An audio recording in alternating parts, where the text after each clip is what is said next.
Everyone, it's me Anjali Verma and welcome back to my channel study warehouse. तो आज की इस वीडियो में हम लोग कंप्लीट करने जा रहे हैं एक बहुत इंपॉर्टेंट चैप्टर और आज से हम लोग हमारी ऑर्गेनिक केमिस्ट्री को स्टार्ट कर रहे हैं। So this chapter is haloalkanes and haloarenes. ठीक है, तो सबसे पहले हैलो एल्केन्स क्या होते हैं, इनकी प्रिपरेशन कैसे होगी, इनकी केमिकल रिएक्शंस क्या है, केमिकल प्रॉपर्टीज क्या है, वो सब हम देखेंगे। फिर हम आ जाएंगे हैलो एरीन्स वाले पोर्शन पे। ठीक है, तो चलो फिर स्टार्ट करते हैं। अगर ये पीडीएफ आपको चाहिए होगी तो आप लोग टेलीग्राम ग्रुप को ज्वाइन कर सकते हो एंड इस पीडीएफ को तो डेफिनेटली डाउनलोड करना, क्योंकि this is going to help you a lot. जितनी रिएक्शंस है ना वो सब मैंने इस वाली पीडीएफ में मेंशन कर रखी है। ठीक है, कोई भी रिएक्शन हो, कोई भी बेसिक सा टॉपिक हो, नेम रिएक्शंस हो, हर एक चीज आपको इस वाली पीडीएफ में मिल जाएगी। ठीक है, सारी रिएक्शंस यहाँ पे हैं। तो स्टार्ट करते हैं। टेलीग्राम ग्रुप की जो लिंक है डिस्क्रिप्शन में है, जल्दी से आप लोग ज्वाइन कर लेना। तो सबसे पहले हैलो एल्केन होता क्या है। एल्केन तो सभी को पता है ना। एल्केन की जब हम बात करते हैं तो ये हमारा एक सैचुरेटेड हाइड्रोकार्बन है ना। सैचुरेटेड यानी कि कार्बन कार्बन के बीच में सिंगल बॉन्ड होता है, और हाइड्रोकार्बन का मतलब आपको पता है एक ऐसा ऑर्गेनिक कंपाउंड जिसमें सिर्फ हाइड्रोजन और कार्बन ही हो, है ना। तो अब अगर मैं CH4 लिखूंगी तो ये क्या होता है, मीथेन, है ना। मेथ एथ प्रोप ब्यूट कैसे हम नोमेनक्लेचर करते हैं, आई होप वो आपको आता होगा। अब यहाँ पे क्या हो, अगर एक जो हाइड्रोजन है वो कोई सा भी हैलोजन रिप्लेस कर दे। हैलोजन क्या होते हैं, हैलोजन होते हैं हमारे 17th ग्रुप के एलिमेंट्स, है ना। हमारे पास क्लोरीन है, ब्रोमीन है, आयोडीन है, फ्लोरीन है, एस्टेटीन मोस्टली हम नहीं ही लेते हैं। ठीक है जी, तो यहाँ पे कोई सा भी हैलोजन अगर एक हाइड्रोजन को रिप्लेस कर देता है एल्केन में से तो हम उसको कह देते हैं हैलो एल्केन। तो आई डोंट थिंक सो ये डिफिकल्ट है। इन्हीं को हम एल्काइल हैलाइड भी कह सकते हैं। जैसे अगर मैंने CH3Cl लिखा है ना, तो इसको मैं क्या लिख सकती हूँ, इसको मैं क्लोरोमिथेन लिख सकती हूँ, या फिर इसको मैं मिथाइल क्लोराइड भी लिख सकती हूँ। ठीक है, बट ये इसका IUPAC नेम होगा, ये इसका इन जनरल नेम है। ठीक है, चलो अब हैलो एल्केन कितने प्रकार के हो सकते हैं, तो on the basis of number of halogen atom, एक हैं, दो हैं, तीन हैं, कितने हैं, है ना। तो मोनो डाई या फिर पॉली, है ना। पॉली में हमारे पास सब आ जाएंगे, ट्राई आ जाएंगे, टेट्रा आ जाएंगे, 5 है तो पेंटा आ जाएंगे, सो एंड सो। ठीक है, तो सिंपल है, इसमें कुछ डिफिकल्ट है नहीं। उसके बाद नेक्स्ट है on the type of carbon which is attach to the halogen. तो इसके बेसिस पे प्राइमरी, सेकेंडरी एंड टर्शरी हमारे पास होते हैं। जैसे कि मान लो ये मेरा कार्बन है जो कि हैलोजन से अटैच है। अगर ये प्राइमरी है तो इसका मतलब है इसके आसपास क्या जुड़े होंगे, इसके आसपास हाइड्रोजन होंगे और ये सिर्फ एक ही कार्बन से और जुड़ा होगा। अगर मान लो अगर ये दो और कार्बन से जुड़ा है ना, तो ये क्या हो जाएगा, सेकेंडरी, दो कार्बन है। ठीक है, फिर है टर्शरी, तो यानी कि इसके आसपास हमारे 3 और कार्बन होंगे। तो कुछ डिफिकल्ट है, बिल्कुल नहीं। बस जिस कार्बन से ये हैलोजन जुड़ा है उसके आसपास देख लो कितने कार्बन है, आपको पता चल जाएगा कि ये प्राइमरी है, सेकेंडरी है या फिर टर्शरी है। ठीक है, चलो नेक्स्ट, अब हमारे पास एलाइल किसको कहते हैं, विनाइल किसको कहते हैं, ये हमें पता होना चाहिए। उसके अकॉर्डिंग ही हमारे पास एलाइलिक हैलाइड और विनाइलिक हैलाइड भी हो जाएगा। अब देखो यहाँ पे ये जो मेरा कार्बन है इसके सिंगल बॉन्ड ही है ना, हर जगह सिंगल बॉन्ड है। तो ये जो कार्बन है ये sp3 हाइब्रिडाइज्ड होता है। अगर डबल बॉन्ड मुझे दिख जाए तो यानी कि वहां पे sp2 हाइब्रिडाइजेशन है। ठीक है, तो इधर पे आओ, एलाइल वाले में क्या होगा, जिससे ये हैलोजन अटैच होगा वो तो sp3 हाइब्रिडाइज्ड होगा, बट उसके बगल वाला sp2 हाइब्रिडाइज्ड होगा, यानी कि यहाँ पे डबल बॉन्ड होगा। और विनाइल में जिस कार्बन से ये जुड़ा है वो ही sp2 हाइब्रिडाइज्ड होगा। ठीक है, तो ये एलाइल हो जाएगा, दिस विल बी विनाइल। ठीक है, उसके बाद यहाँ पे देखो जहां भी ट्रिपल बॉन्ड होगा आपको पता है उस केस में जो कार्बन है वो sp हाइब्रिडाइज्ड होता है। ठीक है, तो यहाँ sp, यहाँ पे sp2 और यहाँ पे जो कार्बन है वो sp3 हाइब्रिडाइज्ड है। ठीक है, चलो हैलो एरीन्स क्या होते हैं, तो यहाँ पे हैलो एरीन की जब हम बात करेंगे तो हम बेंजीन की बात करेंगे, यानी कि हम एक एरोमेटिक कंपाउंड की बात करेंगे। यहाँ पे जब हम बात कर रहे हैं ना हैलो एल्केन की, तो हम बात कर रहे हैं हमारे एलिफेटिक कंपाउंड्स की। ठीक है, एलिफेटिक कंपाउंड की हम बात कर रहे हैं, बट जब हम हैलो एरीन पे आ गए हैं तो हम एरोमेटिक कंपाउंड की बात कर रहे हैं। एरोमेटिक कंपाउंड्स ऐसे कंपाउंड होते हैं जिनमें बेंजीन रिंग मौजूद होता है, प्लस इनका नाम एरोमेटिक क्यों है, अरोमा का मतलब क्या होता है, स्मेल। मोस्टली इन कंपाउंड्स की एक डेफिनेट स्मेल होती है। ठीक है, तो हैलो एरीन यानी कि बेंजीन रिंग से जब भी हमारा कोई हैलोजन जुड़ जाएगा तो उसको हम हैलो एरीन कह देंगे, ठीक है।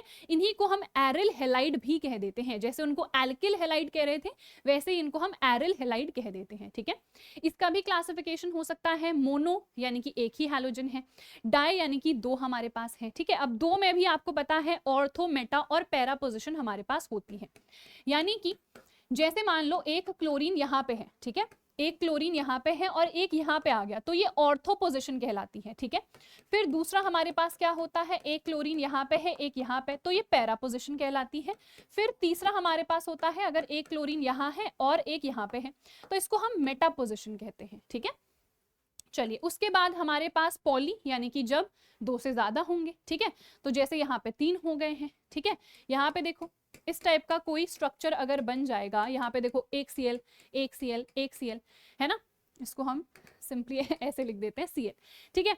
तो ये हमारे पास क्या होगा, ये एक पॉली हैलो एरीन होगा क्योंकि इसमें 2 से ज्यादा हैलोजेंस अटैच्ड हैं, ठीक है जी। चलो एरिल और बेंजिलिक हैलाइड दोनों में डिफरेंस है। एरिल का मतलब क्या है, जो अभी मैंने देखा, यानी कि सिंपली जब बेंजीन रिंग से ही डायरेक्टली कोई हैलोजन अटैच है तो उसको मैं एरिल कह रही हूँ।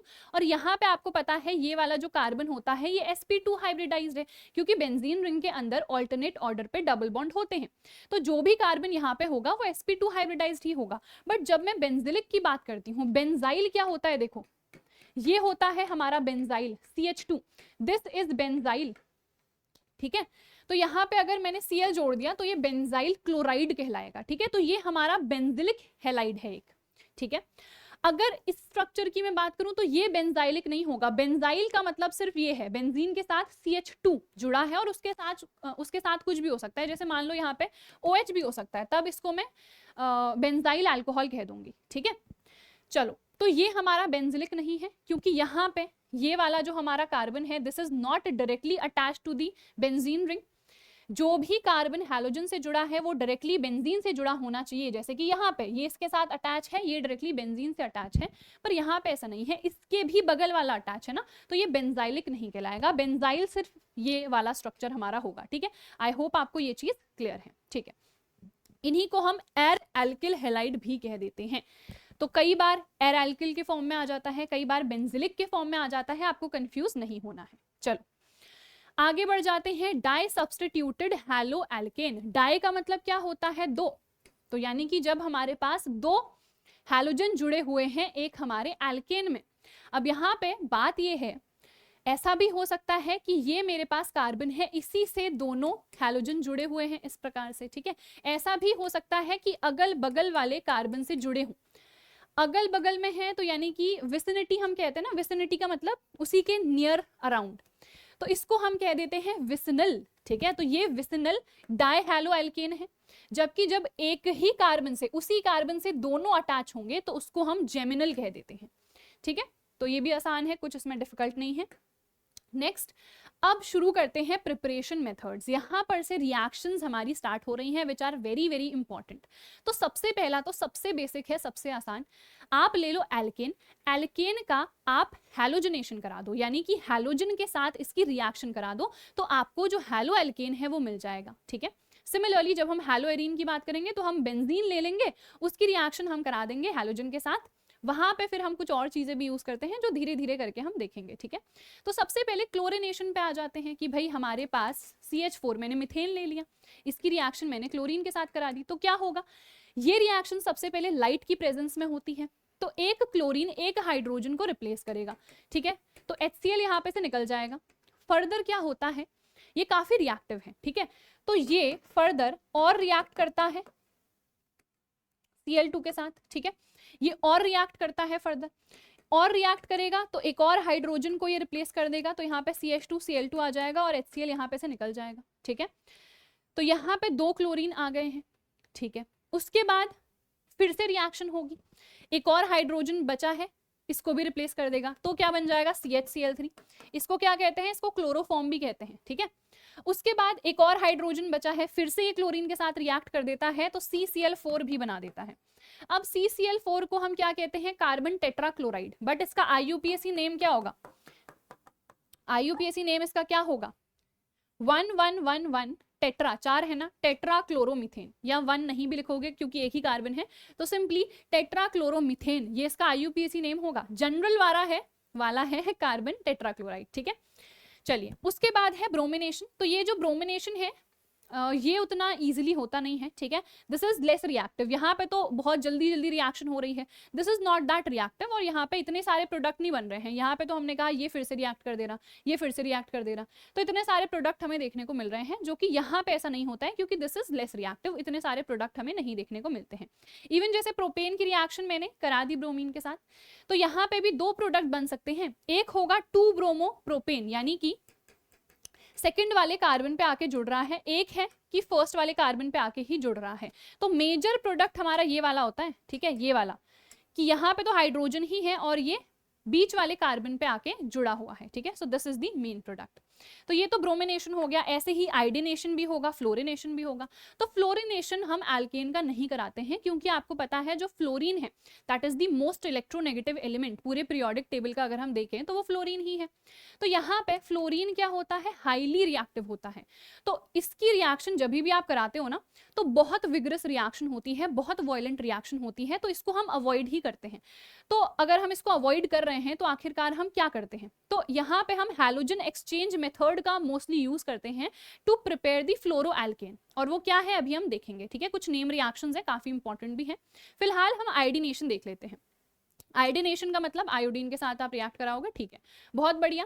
RH, R क्या होता है, एल्काइल ग्रुप होता है। आई होप ये सबको पता होगा। जैसे ये मेरा मीथेन है, जब इसमें से कोई हाइड्रोजन निकलता है तो ये मिथाइल ग्रुप कहलाता है। तो इन जनरल इसको हम R के फॉर्म में ही शो करते हैं। तो यहाँ पे इसको मैं CH3H के फॉर्म में लिख सकती हूँ, तो इसको हमने R लिखा है, दिस इज H, ठीक है। तो RH क्या है, कंफ्यूज मत होना। चलो, तो यहाँ पे देखो मैंने आयोडीन के साथ इसकी रिएक्शन करा दी। अब ये रिएक्शन ना एक रिवर्सिबल रिएक्शन होती है। तो यहाँ पे जब भी ये रिएक्शन आप कराते हो, हमेशा आप यहाँ पे कोई अच्छा ऑक्सीडाइजिंग एजेंट लेते हो। मोस्टली जैसे हम HNO3 या HiO3 ले सकते हैं। क्यों हम इसको ले रहे हैं, क्योंकि मैंने कहा ये रिएक्शन रिवर्सिबल रिएक्शन है। और ये क्यों है, because of the formation of HI। ये HI क्या करता है ना, रिएक्शन को बैकवर्ड्स फॉर्म करने लगता है। यानी कि ये प्रोडक्ट बनना था, अब इसने बैकवर्ड कर दी रिएक्शन, यानी कि वापस से हमारे जो रिएक्टेंट है वो हमें मिलने लग जाते हैं। तो इस HI को मुझे रिमूव करना पड़ेगा ताकि ये रिवर्सिबल रिएक्शन ना रहे। इसीलिए मैं ऑक्सीडाइजिंग एजेंट का यूज कर रही हूँ, क्योंकि ये HI को ऑक्सीडाइज कर देता है I2 में। तो ये जो मेरा प्रोडक्ट है ये यहाँ पे से रिमूव हो गया, और इसी को मुझे हटाना था क्योंकि यही रिएक्शन को रिवर्स कर रहा था, ठीक है। तो बस यहाँ पे एक ये एक्स्ट्रा पॉइंट है। बाकी आयोडिनेशन जैसे नॉर्मली हो रहा है, क्लोरिनेशन, ब्रोमिनेशन, वैसे ही ये भी अगर कर जाता है, ठीक है। अब हमने कहा फ्लोरोएल्केन हम यहाँ से तो नहीं बना पा रहे हैं, तो कैसे बनाएंगे, तो हमने कहा हम हैलोजन एक्सचेंज मेथड का यूज करते हैं, जिसमें से एक नेम रिएक्शन है हमारी which is the Swarts reaction. तो यहाँ पे हम क्या करते हैं ना, यहाँ पे हम या तो कोई क्लोरो एल्केन ले सकते हैं या कोई ब्रोमो एल्केन ले सकते हैं, और उसकी रिएक्शन हम किसी हैवी मेटल के फ्लोराइड के साथ कराते हैं। हैलोजन एक्सचेंज मेथड क्यों है, क्योंकि ये वाला, ये जो फ्लोरीन है ना, ये इस वाले हैलोजन को, ये क्लोरीन भी हो सकता है, यहाँ पे ब्रोमीन भी हो सकता है, इसको आके रिप्लेस करेगा। देखो रिप्लेस हो गया, तो मिल गया ना आपको, फ्लोरोएल्केन ही तो यहाँ पे आपको चाहिए था। एक और है अभी फिंकलस्टीन, उसको भी देखेंगे, ठीक है, वो भी हैलोजन एक्सचेंज मेथड ही है। फिलहाल स्वार्ट्ज रिएक्शन आई होप आपको समझ में आई होगी। कोई भी क्लोरोएल्केन या ब्रोमोएल्केन की रिएक्शन आप किसी हैवी मेटल के फ्लोराइड के साथ करा सकते हो। AgF ले लो, Hg2F2 ले लो, तो यहाँ पे फ्लोरीन आके यहाँ पे एडअप हो जाता है, तो जो फ्लोरोएल्केन है वो आपको मिल जाता है, ठीक है। ईजियर रिएक्शन चाहिए तो ये डायरेक्ट है, देखो F यहाँ पे अटैच हो गया, AgCl यहाँ पे से निकल गया, ठीक है जी। चलिए नेक्स्ट है एल्कीन से हम कैसे प्रिपरेशन कर सकते हैं। एल्कीन से भी हम डेफिनेटली प्रिपरेशन कर सकते हैं, पर यहाँ पे 2 टाइप होते हैं। एक तो एल्कीन है जो सिमेट्रिक है। सिमेट्री का मतलब देखो ये डबल बॉन्ड है ना, तो इस डबल बॉन्ड के इधर भी सेम नंबर ऑफ कार्बन है, इधर भी सेम नंबर ऑफ कार्बन है, तो ये तो सिमेट्रिक हो गया। एसिमेट्रिक क्या होगा, जैसे मान लो इधर पे एक कार्बन, यहाँ पे एक और कार्बन है, तो ये डबल बॉन्ड के इस साइड को एक कार्बन, इधर पे 2 कार्बन, तो ये क्या हो गया, अनसिमेट्रिक। तो दोनों केस में हमें देखना है कैसे प्रोडक्ट बनेगा। यहाँ पे तो देखो बहुत आसानी से बन जाता है, पर यहाँ पे हमें एक रूल देखना होता है जो हमने क्लास 11th में भी पढ़ा है, which is Markovnikov rule. Anti Markovnikov rule भी होता है, वो भी हम देखेंगे वो कब होगा और मार्कोवनिकॉफ कब होगा, ठीक है। तो सबसे पहले देखो हमारे पास हम सिमेट्रिक एल्कीन ही ले रहे हैं, तो हमने ले लिया ये सिमेट्रिक एल्कीन। अब देखो इसकी रिएक्शन हम करा रहे हैं हाइड्रोजन हैलाइड के साथ। हाइड्रोजन हैलाइड जैसे कि हमारा HCl हो सकता है, HBr हो सकता है, HI हो सकता है। HF को तो मोस्टली हम अवॉइड ही करते हैं क्योंकि वो भी हाईली रिएक्टिव है, ठीक है। तो मोस्टली हम इन्हीं की बात करते हैं। तो अब जब हम इनको यूज करेंगे, यहाँ पे देखो हमने इनको यहाँ पे यूज कर लिया, तो ये भी तो आयंस में टूटेंगे, H प्लस Br माइनस है ना, H प्लस Cl माइनस, इस तरीके से टूटेंगे। सिमिलरली ये डबल बॉन्ड भी टूटता है, तो ये डबल बॉन्ड अगर यहाँ शिफ्ट होगा तो इस कार्बन पे नेगेटिव आएगा, इस पे पॉजिटिव, ठीक है। क्योंकि ये सिमेट्रिक है तो डबल बॉन्ड ऐसे भी तो टूट सकता है, ये डबल बॉन्ड इधर भी तो आ सकता है, माइनस यहाँ आ जाएगा और इस कार्बन पे फिर पॉजिटिव चार्ज आ जाएगा। यस, दोनों में से कोई भी पॉसिबल है क्योंकि अल्टीमेटली प्रोडक्ट आपका यही बनेगा। देखो इसको मैं ऐसे लिख लूं, चाहे मैं Br को यहाँ पे लिख लूं, बात तो एक ही है ना, बात तो एक ही है। अल्टीमेटली आप यहाँ पे इसको 1 कंसिडर करोगे फर्स्ट कार्बन, यहाँ पे आप इसको फर्स्ट कार्बन कंसिडर करोगे, तो प्रोडक्ट कुछ नया नहीं बन रहा है, सेम प्रोडक्ट है। तो सिमेट्रिक में तो बहुत आसान है भाई, ये डबल बॉन्ड इधर भी शिफ्ट हो सकता है या ये इधर भी शिफ्ट हो सकता है। तो क्या होगा, देखो नेगेटिव है ना इस पे, तो नेगेटिव के पास कौन आएगा, पॉजिटिव। तो देखो इस केस में H यहाँ आएगा और ये नेगेटिव है ना, तो ये पॉजिटिव के पास जाएगा, तो Br इधर पे आके अटैच हो जाएगा। इस टाइप से रिएक्शन होगी, ठीक है। ठीक है, हमें समझ में आ गया, इसमें तो कुछ डिफिकल्टी है नहीं। तो एल्कीन की रिएक्शन जब भी मैं किसी हाइड्रोजन हैलाइड के साथ करा रही हूँ तो मुझे देखने को मिल रहा है कि मुझे एक हैलो एल्केन मिल जा रहा है, ठीक है। अब आते हैं अनसिमेट्रिक में। अनसिमेट्रिक में क्या होगा, अनसिमेट्रिक कैसे ले सकते हैं हम, तो देख लो यहाँ पे ये हमने ले लिया है, ठीक है। तो यहाँ पे देखो 2 हाइड्रोजन आएंगे, यहाँ पे 1 ही आएगा और यहाँ पे हमारे 3 आ जाएंगे। अब यहाँ पे अगेन HBr के साथ रिएक्ट करा दो, तो हमने कहा यहाँ पे पॉजिटिव, यहाँ पे नेगेटिव। अब यहाँ पे भी 2 केस पॉसिबल हैं, क्या है वो 2 केस, बॉन्ड यहाँ भी शिफ्ट हो सकता है, तो इस पे नेगेटिव आएगा, इस पे पॉजिटिव। इस केस में क्या होगा, Br आके यहाँ अटैच होगा क्योंकि ये नेगेटिव है ना, और हाइड्रोजन आके यहाँ अटैच होगा। या फिर मैंने कहा दूसरा केस भी तो यहाँ पे हो सकता है, ठीक है। दूसरा केस भी तो हो सकता है कि ये बॉन्ड इधर शिफ्ट हो, तो इस पे नेगेटिव आएगा और इस पे पॉजिटिव आएगा, है ना। तो इस पे नेगेटिव आया तो हाइड्रोजन यहाँ आके अटैच होगा और ब्रोमीन यहाँ पे आके अटैच होगा, ठीक है। अब देखो यहाँ पे अगर मैं प्रोडक्ट बनाऊंगी तो ब्रोमीन यहाँ आया है ना, यानी कि इसका प्रोडक्ट क्या होगा, 2 ब्रोमो प्रोपेन, ठीक है। पर यहाँ पे ब्रोमीन एंड कार्बन पे आया है तो इसका प्रोडक्ट क्या होगा, इसका प्रोडक्ट होगा 1 ब्रोमो प्रोपेन। दोनों प्रोडक्ट अलग हैं, पर मुझे कौन सा प्रोडक्ट मिलेगा ये मुझे बताएगा मार्कोवनिकोव रूल। तो मार्कोवनिकोव रूल क्या कह रहा है, मार्कोवनिकोव रूल ये कह रहा है कि ये होगा हमारा मेजर प्रोडक्ट, यानी कि हमें 2 ब्रोमो प्रोपेन मिलेगा। तो मार्कोवनिकोव रूल क्या कह रहा है कि जो पॉजिटिव पार्ट है ना वो उस वाले कार्बन से जाके जुड़ेगा जिसके पास ऑलरेडी ज्यादा हाइड्रोजन है, और जो नेगेटिव पार्ट है वो उस कार्बन से जाके जुड़ेगा जिसके पास कम हाइड्रोजन है। तो आप सिर्फ एक किसी को याद कर लो, आप ये याद करो कि जब हम मार्कोवनिकोव रूल की बात करते हैं तो जो पॉजिटिव पार्ट है वो हमेशा उस कार्बन के पास जाएगा जिसके पास ज्यादा हाइड्रोजन है।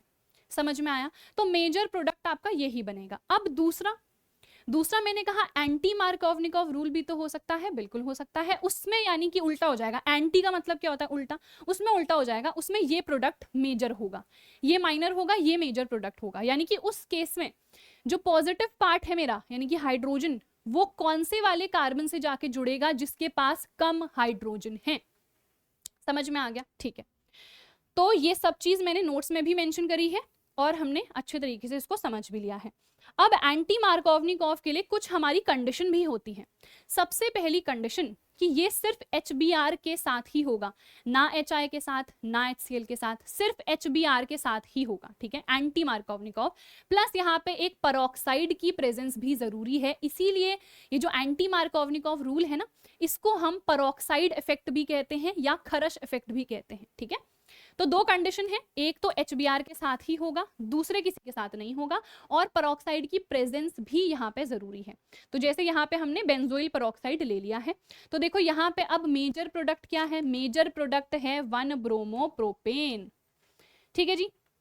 आई होप यार ये सब आपको समझ में आ गया होगा। बस एक किसी को याद कर लो, तभी मैंने कहा कि मार्कोवनिकोव में ये याद कर लो कि पॉजिटिव पार्ट कहाँ जाएगा, वहां जाएगा जिस कार्बन के पास ज्यादा हाइड्रोजन है। अब उसका उल्टा कर दोगे तो आपको एंटी मार्कोवनिकॉव वाला समझ में आ जाएगा, ठीक है। सिर्फ एक को याद रखो और आपको बाकी सब कुछ खुद से समझ में आ जाएगा, ठीक है। चलो अब आ जाते हैं preparation of haloalkane from alcohol. Now this is also important, और ये रिएक्शन रिपीट भी होगी जब हम अल्कोहल की जो केमिकल रिएक्शंस हैं वो पढ़ेंगे अगले वाले चैप्टर में, ठीक है। तो यहीं पे समझ लो, वहां पे आपको समझ में आ ही जाएगा, यहाँ समझ में आएगा तो ठीक है। तो देखो यहाँ पे ना हम हैलोजन एसिड का यूज करते हैं।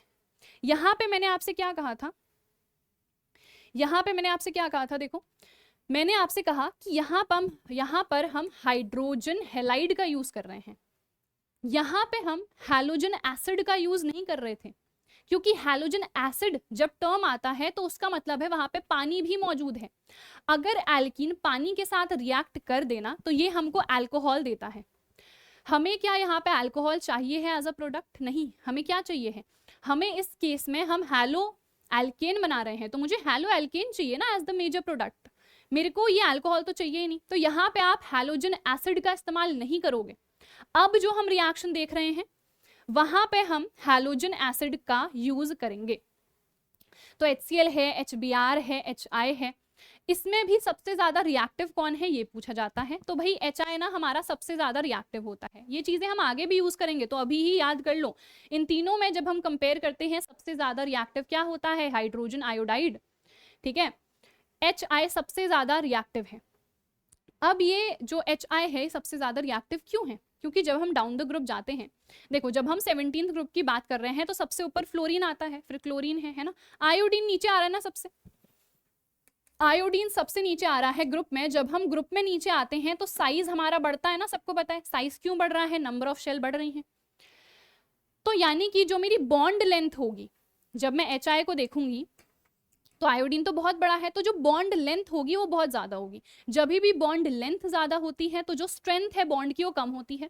तो यानी कि ये HI का जो बॉन्ड स्ट्रेंथ है वो बहुत ही कम है, तो ये आसानी से टूट जाएगा। जो बॉन्ड आसानी से टूट जाएगा वही तो ज्यादा रिएक्टिव होगा ना। तो ये बॉन्ड आसानी से टूट रहा है यानी कि ये ज्यादा रिएक्टिव है, तो HI क्या होता है, सबसे ज्यादा रिएक्टिव होता है, ठीक है। समझ में आ गया, ओके। अब हम यहाँ पे कर क्या रहे हैं, हमने कहा हम हैलो एल्केन को बनाएंगे अल्कोहल से। तो अल्कोहल की रिएक्शन हम किसके साथ करा रहे हैं, हमने कहा हैलोजन एसिड के साथ करा रहे हैं। तो हो क्या रहा होगा, देखो यहाँ पे ये जो हैलोजन है हमारा ये इधर पे आ जाएगा और ये इसके साथ जुड़ के पानी निकाल देगा। तो यहाँ पे अटैक होता है न्यूक्लियोफाइल का, ठीक है। अब ये जो न्यूक्लियोफाइल का अटैक है ये किस प्रकार से होगा, यहाँ पे क्या मैकेनिज्म होगा, तो मोस्टली हमारे पास दो मैकेनिज्म होते हैं, SN2 और SN1, ठीक है। तो इनको हम देखेंगे अभी कि SN2 कहाँ लगेगा, SN1 कहाँ लगेगा, और हम कैसे देखेंगे, ठीक है, कि SN1 लग रहा है तो उसमें क्या मेजर चीज होगी। जैसे हम देखेंगे अभी stability of the carbocation. SN2 हम देखेंगे कि यहाँ पे तो प्राइमरी वाले सबसे ज्यादा इसी को दे रहे हैं और यहाँ पे बैक साइड अटैक ही होगा न्यूक्लियोफाइल का, ये सब अभी हम देखेंगे। फिलहाल आप यहाँ पे समझो, जब हम अल्कोहल्स भी ले रहे हैं ना तो अल्कोहल भी तो अलग अलग टाइप के हो सकते हैं, प्राइमरी, सेकेंडरी, टर्शरी हो सकते हैं ना। जैसे मैंने कहा था कि यहाँ पे हैलोजन अटैच है जिस कार्बन से, मैंने कहा उसके आसपास अगर 3 और कार्बन है तो मैंने कहा था ये टर्शरी हो जाएगा। सिमिलरली अगर मैं यहाँ पे OH ले लूं, यहाँ पे OH ले लूं तो ये क्या हो जाएगा, इस कार्बन के साथ भी तो 3 और कार्बन है तो ये मेरा टर्शरी अल्कोहल हो जाएगा, ठीक है, ठीक है। तो अब यहाँ पे हमारे पास टर्शरी भी है, सेकेंडरी भी है और प्राइमरी भी है। तो तीनों अल्कोहल में से सबसे ज्यादा रिएक्टिव कौन होता है, तो सबसे ज्यादा रिएक्टिव होता है हमारा टर्शरी वाला। क्यों होता है वो भी जरा अब डिस्कस कर लेते हैं, ठीक है। तो देखो यहाँ पे मैंने ये बना दिया टर्शरी वाला, ठीक है। तो ये जो आपके एल्काइल ग्रुप होते हैं ना, ये चीज याद रखना, ये दिखाते हैं plus I effect. Plus I effect दिखाते हैं यानी कि इलेक्ट्रॉन डेंसिटी को ये बढ़ाते हैं, ठीक है। तो ये प्लस आई इफेक्ट दिखा रहे हैं, इस तरीके से देखो प्लस आई इफेक्ट दिखा रहे हैं, तो ये इलेक्ट्रॉन डेंसिटी को यहाँ पे बढ़ा रहे हैं, ठीक है। अब ये क्या है, मेरा OH ग्रुप है अल्कोहल वाला, और आपको पता है यहाँ पे 2 लोन पेयर भी इसके पास होंगे। अब ये इलेक्ट्रॉन डेंसिटी को बढ़ा रहे हैं यहाँ कार्बन पे, ठीक है। ये जो हम रिएक्शन कर रहे हैं यहाँ पे हम मोस्टली HCl का यूज कर रहे हैं, हम ग्रूव्स प्रोसेस इसको कहते हैं या फिर इसी को हम ल्यूकास टेस्ट भी कहते हैं। तो यहाँ पे जब हम रिएक्शन कर रहे हैं इसकी HCl के साथ, तो यहाँ पे हमने कहा हम ZnCl2 का भी इस्तेमाल कर रहे हैं। अब यहाँ पे ये जो हमारे इतने एल्काइल ग्रुप हैं, देखो 3 हैं, तो उतना प्लस आई इफेक्ट दिखा रहे हैं, इलेक्ट्रॉन डेंसिटी को बढ़ा रहे हैं। और ये जो ZnCl2 मैं यहाँ पे यूज करती हूँ ना, ये एक ल्यूइस एसिड होता है। ये क्या होता है? एक ल्यूइस एसिड होता है। ये जो ल्यूइस एसिड है, इसके पास क्या है? देखो एक्स्ट्रा इलेक्ट्रॉन्स, लोन पेयर है 2। जिसके पास भी लोन पेयर होता है उसको हम क्या कहते हैं? उसको ल्यूइस बेस कहते हैं कहीं ना कहीं। तो यहाँ पे ये क्या करेगा? ये इसके साथ एक कोऑर्डिनेट बॉन्ड बना लेगा। ये ल्यूइस बेस की तरह एक्ट कर रहा है, ये ल्यूइस एसिड की तरह एक्ट कर रहा है, तो इन दोनों के बीच में कोऑर्डिनेट बॉन्ड बन जाएगा। इस कोऑर्डिनेट बॉन्ड की वजह से क्या होगा? ये बॉन्ड पड़ जाएगा वीक। ये बॉन्ड अगर वीक पड़ गया तो ये बॉन्ड आसानी से टूट जाएगा ना। तो ये बॉन्ड आसानी से अगर टूट गया तो रिएक्टिविटी उतनी ही ज्यादा होगी। ठीक है, तो जब भी हम बात कर रहे हैं टर्जरी वाले अल्कोहल की, तो बिकॉज यहाँ पे इसके साथ और अल्काइल ग्रुप्स अटैच्ड हैं जो कि ग्रेटर प्लस आई इफेक्ट दिखाएंगे, ज्यादा प्लस आई इफेक्ट दिखाएंगे क्योंकि नंबर में ज्यादा है। तो इसकी वजह से क्या हो रहा है, यहाँ पे ये जो बॉन्ड है कार्बन और ऑक्सीजन के बीच का, ये काफी वीक हो जा रहा है। ये बॉन्ड क्योंकि काफी वीक हो जा रहा है तो ये आसानी से टूट जा रहा है। प्लस यहाँ पे हम देखेंगे, यहाँ पे हमें SN1 मैकेनिज्म देखने को मिलता है, और SN1 मैकेनिज्म के अकॉर्डिंग यहाँ पे बनता है कार्बोकेटायन। अब वो कैसे बनता है धीरे धीरे करके देखेंगे। ठीक है, तो यहाँ पे एक कार्बोकेटायन बनता है। ठीक है, ये जो कार्बोकेटायन है ये टर्जरी वाला सबसे ज्यादा स्टेबल होता है, और जो प्राइमरी वाला है वो लीस्ट स्टेबल होता है। तो क्योंकि ये सबसे ज्यादा स्टेबल है भाई, इसका जो कार्बोकेटायन है, तो ये क्या करना चाह रहा है? ये इस OH को एनीवे निकालना चाह रहा है, और इसको और आसान बनाने के लिए मैंने क्या यूज कर लिया? ZnCl2। तो ये जो इसके लोन पेयर ऑफ इलेक्ट्रॉन है, इन्होंने इसके साथ कोऑर्डिनेट बॉन्ड भी बना लिया, तो ये क्लीवेज और ज्यादा आसान हो गई। ठीक है, तो आई होप आपको ये चीज समझ में आई होगी। रिएक्शन देखो क्या है, रिएक्शन यहाँ पे देख लेते हैं। So these are the reactions. ये है मेरा प्राइमरी अल्कोहल, HCl के साथ मैंने इसको रिएक्ट करा दिया। ZnCl2 की यहाँ पे प्रेजेंस जरूरी है क्योंकि मैंने कहा ये जो लोन पेयर है ये इसके साथ कोऑर्डिनेट बॉन्ड बना ले रहे हैं ZnCl2 के साथ, तो ये बॉन्ड आसानी से टूट जा रहा है, तो ये Cl आके यहाँ पे जुड़ जा रहा है। ठीक है, और प्राइमरी के केस में हम देखेंगे जो हमारा न्यूक्लियोफाइल अटैक है वो हमेशा बैक साइड होना चाहिए क्योंकि ये SN2 मैकेनिज्म को मोस्टली प्रेफर करते हैं। ठीक है, ये सब हम देखेंगे अभी, so do not worry at all. तो यहाँ पे हमें क्या प्रिपेयर करना था? हैलो एल्केन, और हैलो एल्केन यहाँ पे प्रिपेयर हो गया। ठीक है, सेकेंडरी अल्कोहल पे आ जाते हैं, तो अगेन वही सेम चीज होगी, यहाँ भी ZnCl2 का यूज होगा। अब मैंने आपसे क्या कहा? मैंने कहा जब हम टर्जरी पे आएंगे तो टर्जरी होता है मोस्ट रिएक्टिव, सबसे ज्यादा रिएक्टिव होता है। तो क्योंकि ये सबसे ज्यादा रिएक्टिव है ना, तो यहाँ पे इसको ZnCl2 की भी जरूरत नहीं है। ये बॉन्ड ऑलरेडी, क्योंकि इतने सारे अल्काइल ग्रुप हैं, इन्होंने इतना ज्यादा प्लस आई इफेक्ट दिखा दिया है, तो ये बॉन्ड ऑटोमेटिकली कमजोर हो गया है, तो ये OH ना आसानी से निकल जाता है। यहाँ पे ZnCl2 की भी जरूरत नहीं है क्योंकि ये इतना ज्यादा रिएक्टिव है, क्योंकि इसके पास क्या है? बहुत सारे अल्काइल ग्रुप हैं जो प्लस आई इफेक्ट दिखा रहे हैं, तो ये बॉन्ड आसानी से टूट जा रहा है। तो यहाँ पे मुझे ZnCl2 की भी एक्स्ट्रा जरूरत नहीं है। ठीक है, ओके। अब और हमें यहाँ पे क्या समझना है? इसको मैंने कहा ग्रूव्स प्रोसेस भी कहते हैं या फिर इसको हम ल्यूकास टेस्ट भी कहते हैं। तो ल्यूकास टेस्ट जब हम इसको कहते हैं ना, तो ये एक टेस्ट होता है अल्कोहल को पहचानने के लिए कि मेरा जो अल्कोहल है वो आखिरकार प्राइमरी है, सेकेंडरी है या टर्जरी है। तो देखो मैंने क्या कहा, ये सबसे ज्यादा रिएक्टिव है, तो जब मैं इसको ल्यूकास रिएजेंट के साथ रिएक्ट कराऊंगी। अब ल्यूकास रिएजेंट क्या होता है? तो ल्यूकास रिएजेंट होता है HCl plus ZnCl2, this is our Lucas reagent. ठीक है, तो जब मैं ल्यूकास रिएजेंट के साथ टर्जरी अल्कोहल को रिएक्ट करा रही हूँ, सो टर्बिडिटी इमीडिएटली आ जा रही है। और टर्बिडिटी का मतलब क्या है कि जब ये रिएक्शन होती है ना, तो क्लाउडी क्लाउडी सा बन जाता है वहां पे, तो ये जो क्लाउडीनेस है ये इमीडिएटली हमें देखने को मिल रही है, तो हम पहचान जाएंगे कि भाई ये तो टर्जरी अल्कोहल होगा। अगर थोड़ा हीट करने पे, ठीक है, थोड़े टाइम में, मतलब 5-10 मिनट में टर्बिडिटी आ रही है तो वो सेकेंडरी होगा। अगर टर्बिडिटी तब तक आ ही नहीं रही है जब तक आप उसको हीट नहीं कर दे रहे हो, जब तक आप उसको हीट नहीं कर दे रहे हो, तो विच मीन्स आप समझ जाओ कि वो मेरा प्राइमरी अल्कोहल होगा। So this is a distinction test between primary, secondary and the tertiary alcohols. ठीक है, तो आई होप यार ये चीज आपको समझ में आई होगी। सब कुछ यहाँ पे मेंशन करा हुआ है, हर एक टाइप का सवाल बनता है यहाँ से। सबसे पहले आपसे पूछ लिया जाएगा इन एसिड्स में से सबसे ज्यादा रिएक्टिव कौन है, क्यों है? तो मैंने रीजन बता दिया।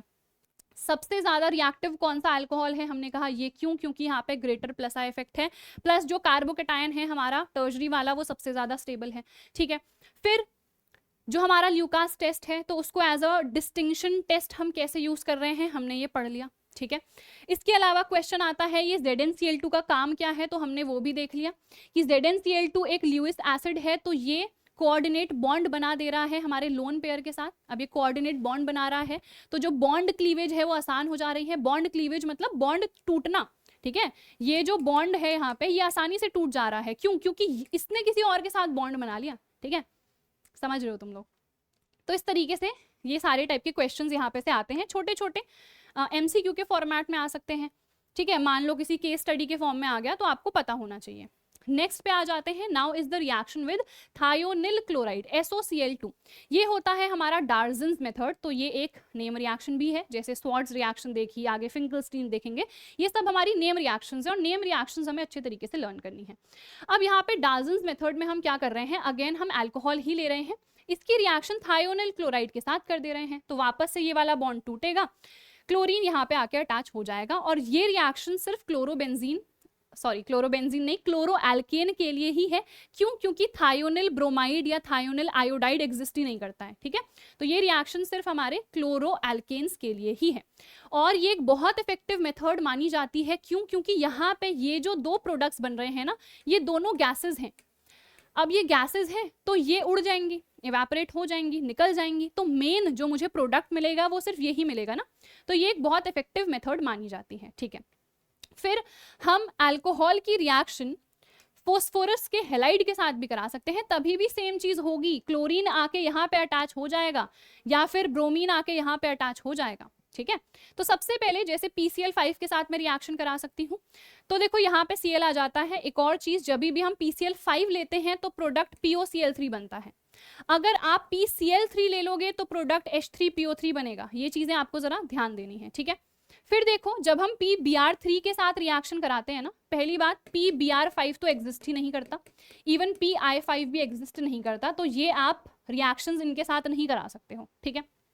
ओके तो हम PBr3 के साथ तो करा सकते हैं बिल्कुल, पर ये प्रिपरेशन इन सितु होनी चाहिए, यानी कि इंस्टेंट प्रिपरेशन होनी चाहिए। जब आप वो रिएक्शन करा रहे हो उसी टाइम पे PBr3 बनाना है। यूजुअली क्या होता है, जब हम लैब में जाते हैं तो बहुत सारे रिएजेंट्स अवेलेबल होते हैं, हम यूज कर सकते हैं, पर ये पहले से नहीं बना है, इन सितु प्रिपरेशन करनी है, इंस्टेंटली आपको प्रिपरेशन इसकी करनी है, ठीक है।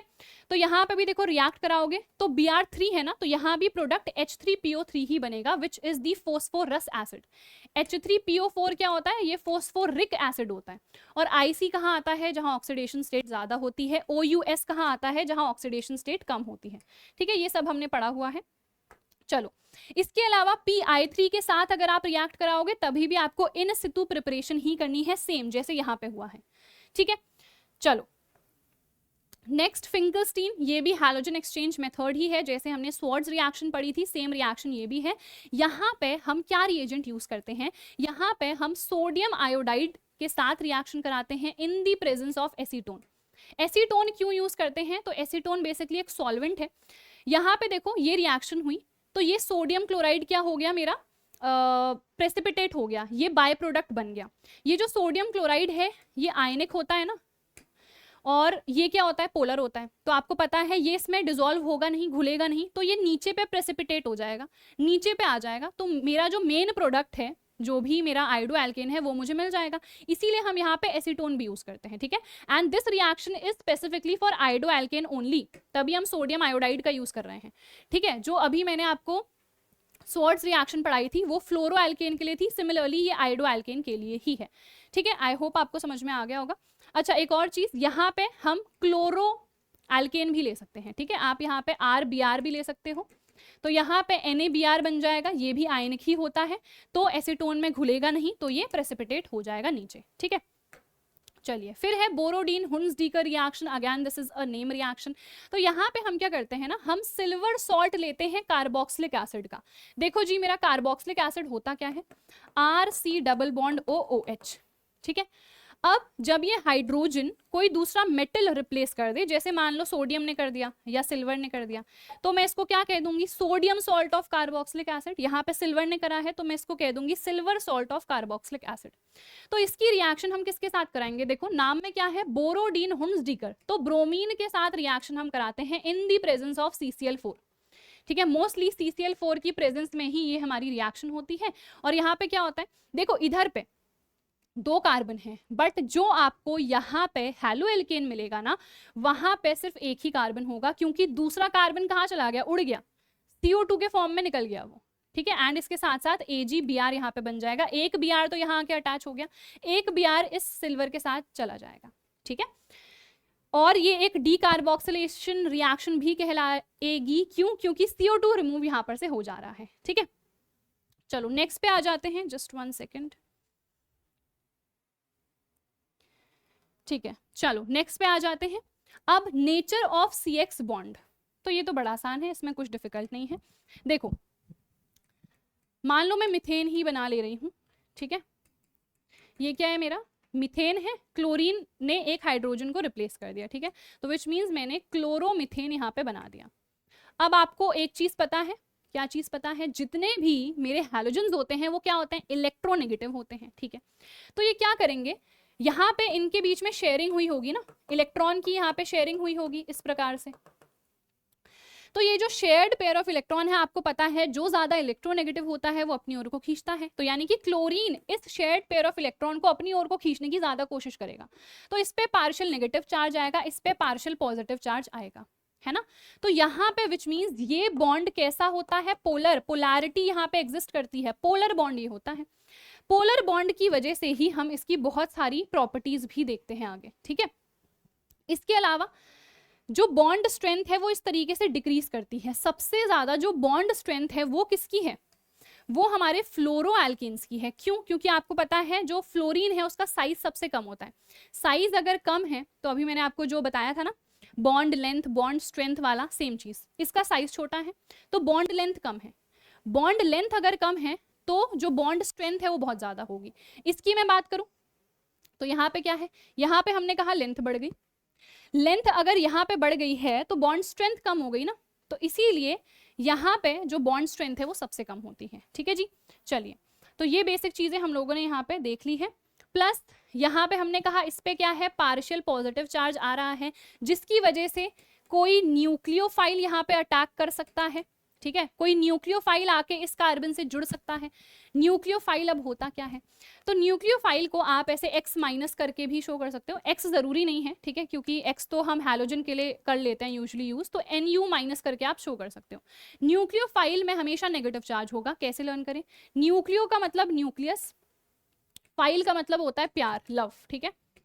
न्यूक्लियस लविंग न्यूक्लियोफाइल होता है, यानी कि जिसको न्यूक्लियस से प्यार है। न्यूक्लियस में कैसा चार्ज होता है, पॉजिटिव।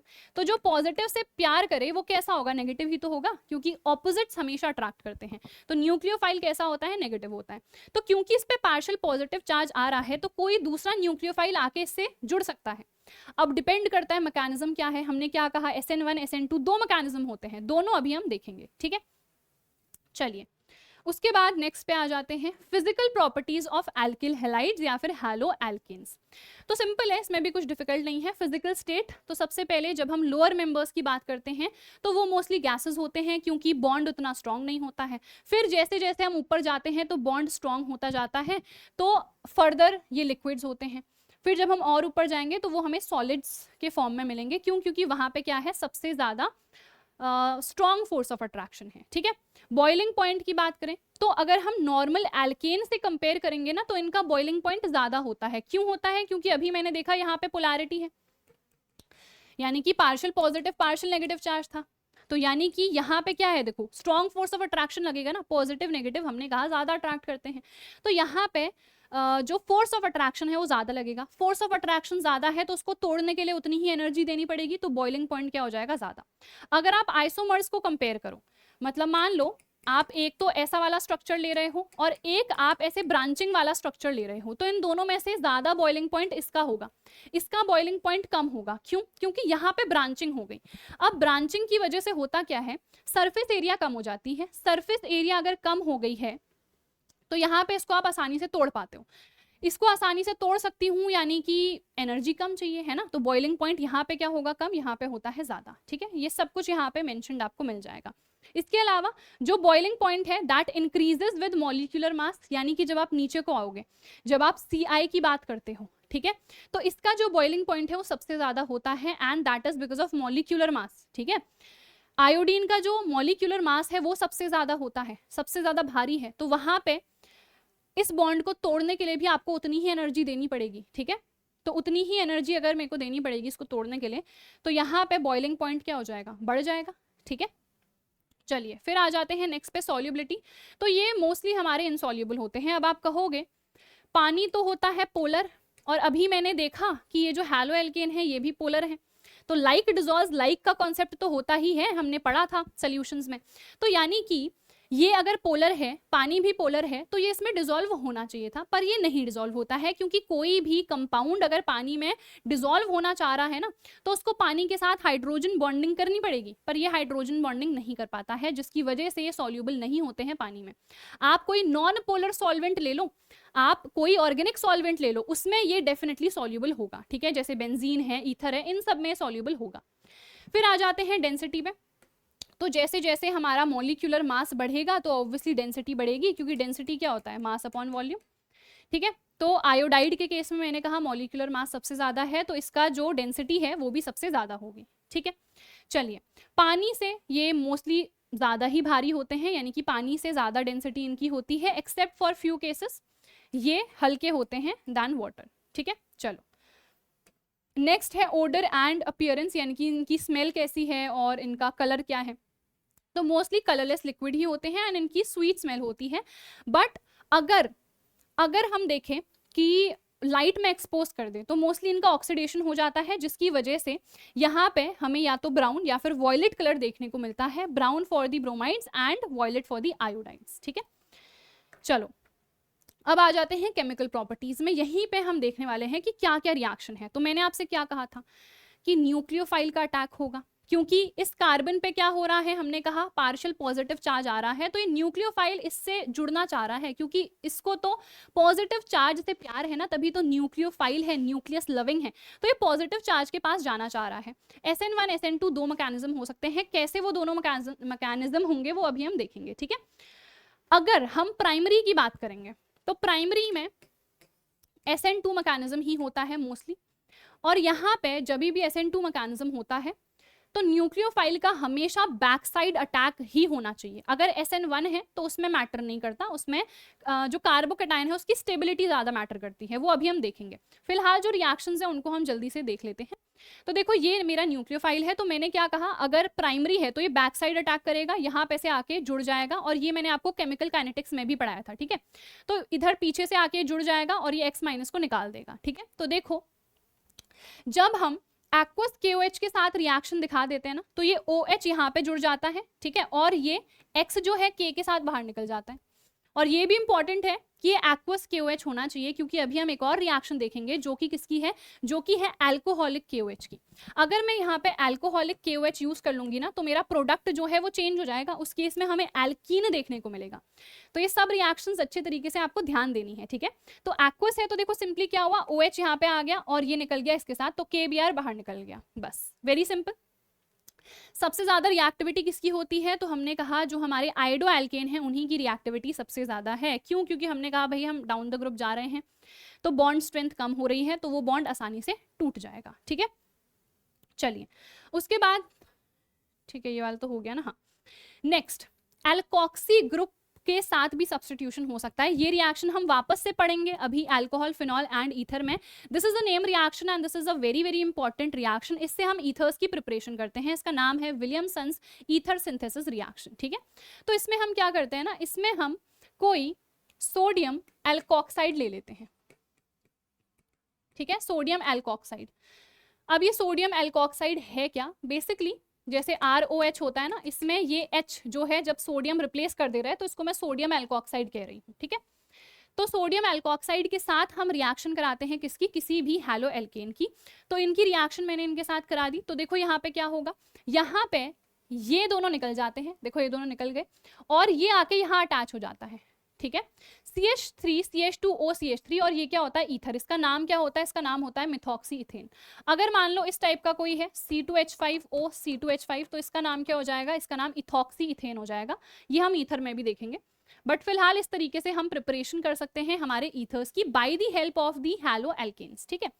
फिर है कार्बोक्सिलेट, जो हमारा ग्रुप है उसके साथ भी सब्स्टिट्यूशन हो सकता है। तो देखो यहाँ पे हमने क्या लिया है, यहाँ पे हमने सोडियम एसिटेट लिया है, ये क्या था, सोडियम एल्कोक्साइड था, ठीक है। यहाँ पे हम सोडियम एसिटेट ले रहे हैं, यानी कि कार्बोक्सिलिक एसिड में अभी मैंने आपसे कहा था ना कि ये OH है, अगर ये H Na रिप्लेस कर दे या Ag रिप्लेस कर दे तो मैं इसको क्या कहूंगी, sodium salt of carboxylic acid. Same वही चीज है यहाँ पे, ठीक है। अभी पहले हमने ये Ag के फॉर्म में देखा था, अभी हमने Na के फॉर्म में देख लिया, ठीक है। तो यहाँ पे देखो क्या बन जाएगा, यहाँ पे हमें मिल जाएगा एक एस्टर, यहाँ पे क्या मिल रहा है, एस्टर, यहाँ पे क्या मिल रहा था, ईथर, ठीक है। This is ester. तो इसका नाम क्या होता है, इथाइल इथेनोएट होता है, ठीक है। अगर मान लो CH3COOCH3 है तो इसका नाम क्या होगा, मिथाइल इथेनोएट होगा। बेसिकली लंबी चेन आपको हमेशा एंड में ही लेनी है, इस तरीके से हम नॉमेनक्लेचर करते हैं, ठीक है। चलो नेक्स्ट, साइनो ग्रुप से सब्स्टिट्यूशन। तो आप अल्कोहलिक KCN के साथ रिएक्शन करा दो, क्या होगा, सिंपली देखो CN आके यहाँ जुड़ जाएगा। न्यूक्लियोफाइल क्या है, यहाँ पे CN माइनस है, यहाँ पे न्यूक्लियोफाइल क्या है, ठीक है, यहाँ पे न्यूक्लियोफाइल क्या है, माइनस वाला पोर्शन, माइनस वाला ही न्यूक्लियोफाइल होगा, ठीक है। जो भी माइनस वाला है वो ही न्यूक्लियोफाइल होगा, ये चीज आपको याद रखनी है। तो यहाँ पे भी CN माइनस है ना, तो ये मेरा न्यूक्लियोफाइल है, तो इसके साथ जाके जुड़ जाएगा, KX बाहर निकल जाएगा। अब या तो आपके जो साइनो एल्केन है वो बनेंगे, जैसे यहाँ पे बन रहा है, ठीक है, या फिर आइसोसाइनो भी बन सकते हैं, क्योंकि आपको पता है जब हम CN माइनस की बात करते हैं, ये चीज हम लोग कोऑर्डिनेशन कंपाउंड में भी पढ़ चुके हैं, वहां पे हमने इसको लिगेंड कहा था ना, कि जो इलेक्ट्रॉन रिच स्पीशी है। तो अब यहाँ पे कार्बन भी डोनेट कर सकता है, मुझे पता है, और नाइट्रोजन भी डोनेट कर सकता है। जब हम KCN की बात करते हैं तो यहाँ पे जो बॉन्ड है ना, दैट इज आयनिक। जब भी आयनिक बॉन्ड है तो CN माइनस में से कौन डोनेट करता है, तो हमारा जो कार्बन है वो ही डोनेट करता है, ठीक है। दूसरे पे हम आते हैं तो हमने AgCN ले रखा है, यहाँ पे एक कोवलेंट बॉन्ड है, यहाँ पे कोवलेंट बॉन्ड है। तो AgCN की जब मैं बात करूंगी ना, तो यहाँ पे कार्बन जो है वो कोवलेंट बॉन्ड में जुड़ा हुआ है, तो carbon is basically not free attack करने के लिए, ठीक है। तो फ्री कौन है, नाइट्रोजन, तो यहाँ पे नाइट्रोजन जो है वो अटैक करेगा, ठीक है। तो इसीलिए यहाँ पे नाइट्रोजन अटैक करेगा ना, तो basically NC this will be the nucleophile, तो इसीलिए यहाँ पे आइसोसाइनो बनेगा जब AgCN के साथ हम रिएक्शन कर रहे हैं। तो देख लो KCN के साथ था, सिंपल सिंपल बन गया आपको। इसका नाम क्या होता है, दिस इज ऑल्सो इंपॉर्टेंट, ठीक है। या तो आप इस ग्रुप को साइनो लिख दो, ठीक है, तो यहाँ पे 2 ही कार्बन बचे, तो इसको मैं साइनो इथेन कह दूंगी। या फिर आप क्या करो, आप इन तीनों कार्बन को काउंट करो, तो सिर्फ ये नाइट्रोजन अलग से है, तो 3 कार्बन आ गए ना, तो इसको मैं प्रोपेन लिख लूंगी, और N है तो इसको मैं नाइट्राइल लिख दूंगी। दोनों ही नाम इसके करेक्ट हैं, दोनों ही आपको पता भी होने चाहिए। अब दूसरा मैंने कहा जब AgCN के साथ रिएक्शन हो रही है, तो मैंने आपसे कहा कि यहाँ पे कोवलेंट बॉन्ड है, तो कार्बन फ्री नहीं है अटैक करे, तो नाइट्रोजन जो है वो अटैक करेगा, वो डोनेट कर रहा है इलेक्ट्रॉन पेयर को, तो यहाँ पे आइसोसाइनो बनेगा, ठीक है। तो यहाँ पे आइसोसाइनो बन रहा है, ठीक है जी। तो आई होप ये चीज आपको समझ में आ गई होगी, this is also very very important. और इसका नाम क्या हो जाएगा, आइसोसाइनो इथेन, क्योंकि यहाँ पे ये अलग हो गया है ना, और मेन वाली जो चेन में ले रही हूँ उसमें 2 ही कार्बन है, तो आइसोसाइनो इथेन, इसके 2 नाम हो सकते हैं, दोनों कैसे आए मैंने आपको बता दिया, ठीक है। चलो अब ये जो हमारा साइनो एल्केन यहाँ पे बना है ना, साइनोमिथेन साइनो इथेन जो भी हम ले रहे हैं, इसकी जो क्या कहें हम इंपॉर्टेंस है वो काफी ज्यादा है, क्योंकि इसकी हेल्प से ना जो मेरा हैलो एल्केन है उसको मैं बहुत सारी चीजों में कन्वर्ट कर सकती हूँ। तो सबसे पहले आप क्या करो, जो भी हैलो एल्केन है उसको इसमें चेंज कर दो। कैसे करेंगे अभी हमने रिएक्शन देख ली है। फर्दर अगर आपने इसका एसिडिक हाइड्रोलिसिस कर दिया तो आपको डायरेक्टली क्या मिल जाएगा, आपको एसिड मिल जाएगा, कार्बोक्सिलिक एसिड, ठीक है। फिर दूसरा आप इसका बेसिक मीडियम में भी हाइड्रोलिसिस कर सकते हो, ये एसिडिक हाइड्रोलिसिस है, ये इसका बेसिक हाइड्रोलिसिस हो गया, तो यहाँ पे आपको एसिड एमाइड मिलता है। इवन फर्दर इसका भी जब हम देखते हैं कि एसिडिफिकेशन हो जाता है तो अल्टीमेटली तो मेरे को जो कार्बोक्सिलिक एसिड है वही मिला, बट जो इंटरमीडिएट प्रोडक्ट है वो एसिड एमाइड है, ठीक है। सिमिलरली एक और रिएक्शन होती है जिसको हम मेंडिस रिएक्शन कहते हैं। ये बेसिकली क्या हो रहा है, इसका रिडक्शन हो रहा है, ठीक है। रिडक्शन कैसे करते हैं, क्या रिएजेंट लेते हैं, तो सोडियम लेते हैं इन अल्कोहल, तो इसका रिडक्शन हो जाता है, और रिडक्शन होगा तो आपको पता है हाइड्रोजन यहाँ पे ऐड हो जाते हैं, तो 2 हाइड्रोजन यहाँ आ गए, 2 यहाँ आ गए, ठीक है। तो क्या बन गया यहाँ पे, एमीन यहाँ पे हमको मिल जाता है, ठीक है। तो अगर आपको कन्वर्जन में यूज करना है तो आप इन रिएक्शंस का यूज कर सकते हो, ठीक है। इनका यूज मैक्सिमम हमारा कन्वर्जन में ही होगा। चलो, नाइट्रो ग्रुप से भी सब्स्टिट्यूशन हो सकता है, ठीक है। तो यहाँ पे देखो क्या होगा, NO2 माइनस ये न्यूक्लियोफाइल है तो ये जाके जुड़ जाएगा सिंपली। तो आप नाइट्रो एल्केन में भी इसको चेंज कर सकते हो, ठीक है। चलो नेक्स्ट, सब्स्टिट्यूशन बाय एल्काइन। तो ये है सोडामाइड मेथड। अब इसमें हम क्या करते हैं, हम सोडामाइड लेते हैं। सोडामाइड क्या है, सोडामाइड है NaNH2, सॉरी NaNH2, ठीक है। ये है हमारा सोडामाइड। तो यहाँ पे हम जो भी टर्मिनल एल्काइन है, टर्मिनल का मतलब क्या है कि जो एंड कार्बन है वहीं पे ट्रिपल बॉन्ड होना चाहिए, ठीक है। इनको मैं हायर एल्काइंस में चेंज कर सकती हूँ। जैसे मान लो यहाँ पे 2 ही कार्बन है, एक टर्मिनल एल्काइन है क्योंकि एंड वाले कार्बन पे ही ट्रिपल बॉन्ड है। मैं क्या कर सकती हूँ यहाँ पे, अब जो हम रिएक्शन यूज करेंगे उससे मैं इसको हायर एल्काइन में चेंज कर सकती हूँ, यानी कि यहाँ पे कार्बन का नंबर बढ़ जाएगा, ठीक है। इसको भी हम कन्वर्जन में यूज करते हैं, कैसे करेंगे देख लेते हैं। तो देखो सबसे पहले हम क्या करते हैं, जैसे ये मैंने ले लिया है इथीन, इथीन की रिएक्शन मैंने करा दी सोडामाइड के साथ, ठीक है। तो यहाँ पे क्या हुआ, ये Na+ है तो ये Na+ जाके यहाँ पे जुड़ जाएगा, ठीक है। Na+ आके देखो यहाँ पे जुड़ गया और ये NH3 यहाँ पे से निकल गया। इसका नाम क्या है, सोडियम एसिटिलाइड, ठीक है। ये है सोडियम एसिटिलाइड। ये फर्दर रिएक्ट करता है, देखो यहाँ पे ये ले लो आप, ये फर्दर रिएक्ट करता है किसके साथ, हम लेंगे यहाँ पे हैलो एल्केन। ये फर्दर हैलो एल्केन के साथ रिएक्ट करता है और जब ये रिएक्शन होती है तो देखो ये और ये तो यहाँ पे से निकल जाते हैं, ये और ये यहाँ पे से निकल गए, ये जाके यहाँ अटैच हो गया। तो देखो यहाँ पे कितने कार्बन मुझे मिल गए, 4। इसको जब आप ऐसे बनाओगे तो यहाँ पे ऐसे आप लिखोगे ना इसको, तो 4 कार्बन। इनिशियली कितने थे इस बेचारे, सॉरी इथीन नहीं है ये इथाइन है, ट्रिपल बॉन्ड है ना तो इथाइन है, ठीक है। यहाँ पे क्या था, यहाँ पे 2 ही कार्बन थे, पर अब जब मैंने ये रिएक्शन कराई तो मुझे कितने मिल गए, मुझे यहाँ पे 4 कार्बन मिल गए। तो कन्वर्जन्स में इस टाइप की रिएक्शन का हम काफी ज्यादा यूज करते हैं। तो सोडामाइड मेथड से हम क्या कर रहे हैं, जो भी टर्मिनल एल्काइन है मेरा उसको मैं इजिली हायर एल्काइन में चेंज कर रही हूँ। एल्काइन, ठीक है, एल्कीन नहीं। अगर मेरे मुंह से गलती से निकल गया हो तो समझ जाना हम एल्काइन की बात कर रहे हैं, करेक्ट कर लेना, ठीक है। चलो next, substitution by amino group. Amino जो अभी हमने अमीन पढ़ा ना वही वाला। तो यहाँ पे इस रिएक्शन को हम कहते हैं हॉफमैन अमोनोलिसिस रिएक्शन। एमीन्स वाले चैप्टर में इसको हम वापस से भी पढ़ेंगे। तो यहाँ पे बेसिकली हम कोई भी एक हैलो एल्केन लेते हैं, उसकी रिएक्शन हम करा देते हैं अमोनिया के साथ। हॉफमैन अमोनोलिसिस, अमोनिया के साथ रिएक्शन करा दो, ठीक है। अब आपने अमोनिया के साथ रिएक्शन कराई तो क्या होगा, देखो यहाँ पे ये हट जाता है और ये NH2 ग्रुप आके अटैच हो जाता है। यहाँ पे देखो एक हाइड्रोजन बचा, ये भी निकल रहा है, तो HBr यहाँ पे से निकल गया, ठीक है। तो ये NH2 यहाँ पे अटैच हो गया, तो ये मेरा प्राइमरी एमीन होता है। देखो नाइट्रोजन के पास 3 हाइड्रोजन है, आपको पता है, एक इसके पास लोन पेयर होता है ना। क्या हुआ है, एक हाइड्रोजन को रिप्लेस कर दिया इस एल्काइल ग्रुप ने, ठीक है। यहाँ पे सिर्फ एक आ रहा है, तो ये प्राइमरी एमीन है। फिर से आप रिएक्ट करा दो इसको हैलो एल्केन के साथ, अब क्या होगा बताओ, अब क्या होगा, एक और हाइड्रोजन ये रिप्लेस कर देगा, ठीक है।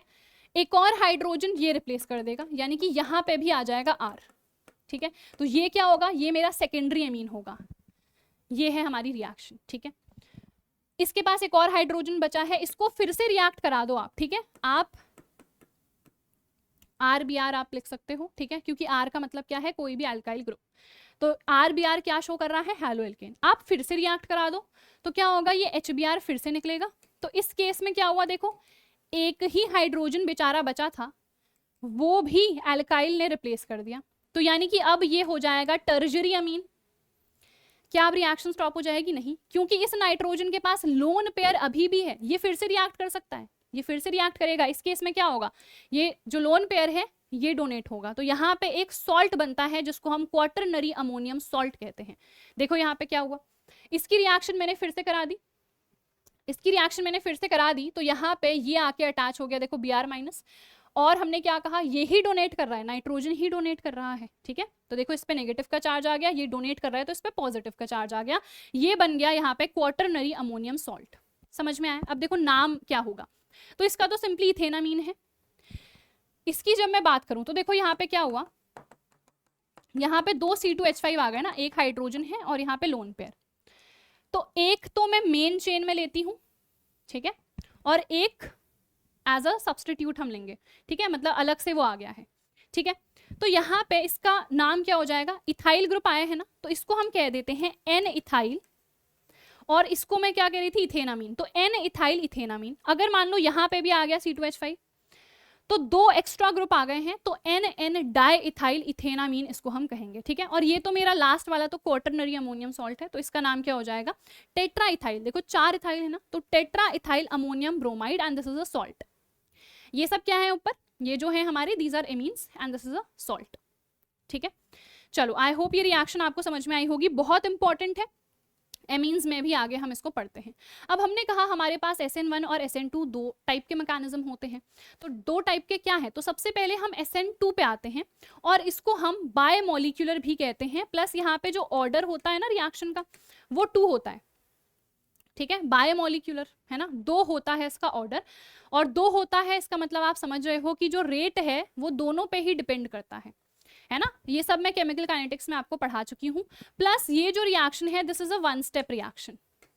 अभी हम SN1 देखेंगे तो वो हमारी यूनिमोलिक्यूलर होती है, उसमें जो हमारा रेट होता है वो सिर्फ एक ही के कॉन्सेंट्रेशन पे डिपेंड करता है, एंड वो 2 स्टेप में होती है।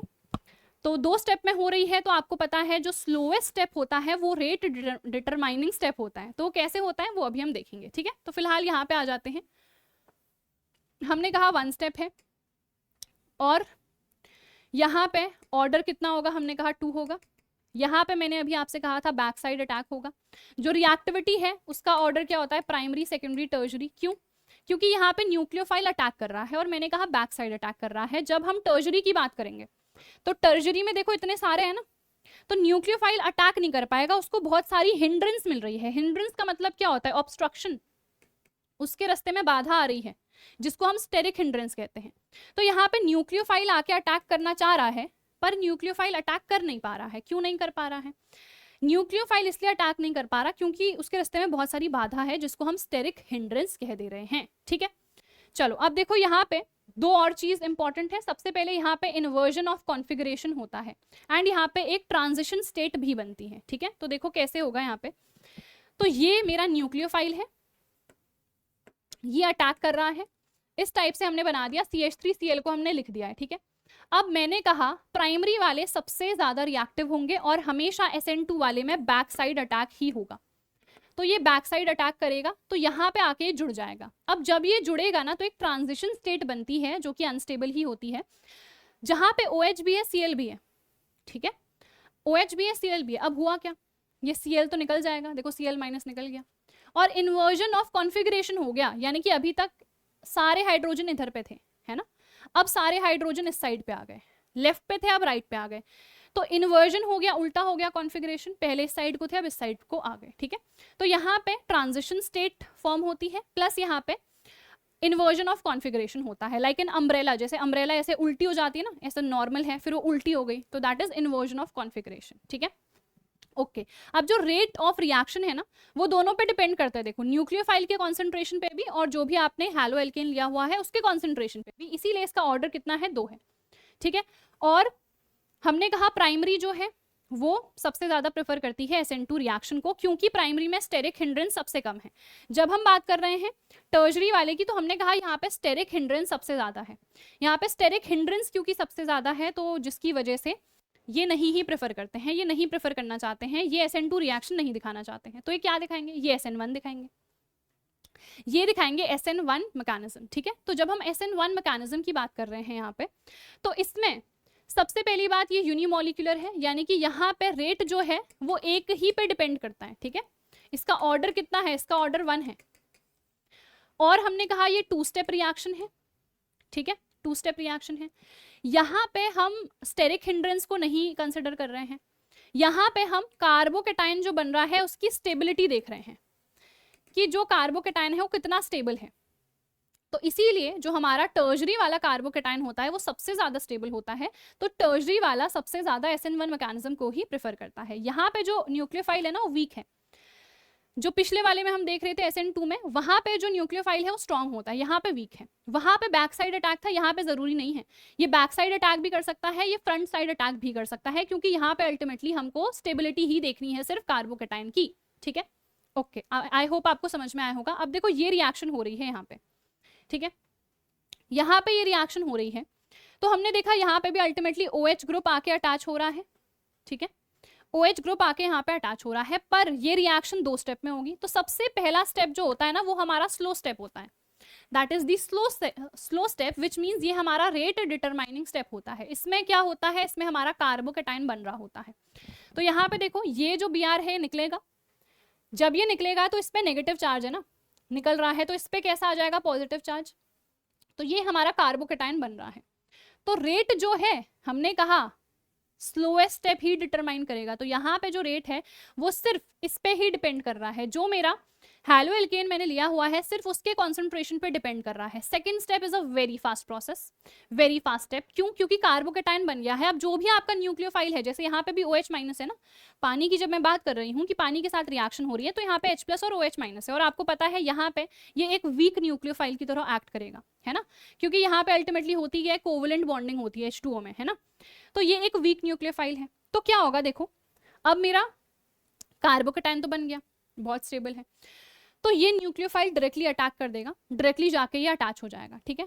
तो बहुत ही फास्ट प्रोसेस होती है, इसीलिए रेट इस पे डिपेंड ही नहीं कर रहा। Rate is not depending upon the concentration of the nucleophile, उस पर डिपेंड ही नहीं कर रहा, सिर्फ इस पे डिपेंड कर रहा है।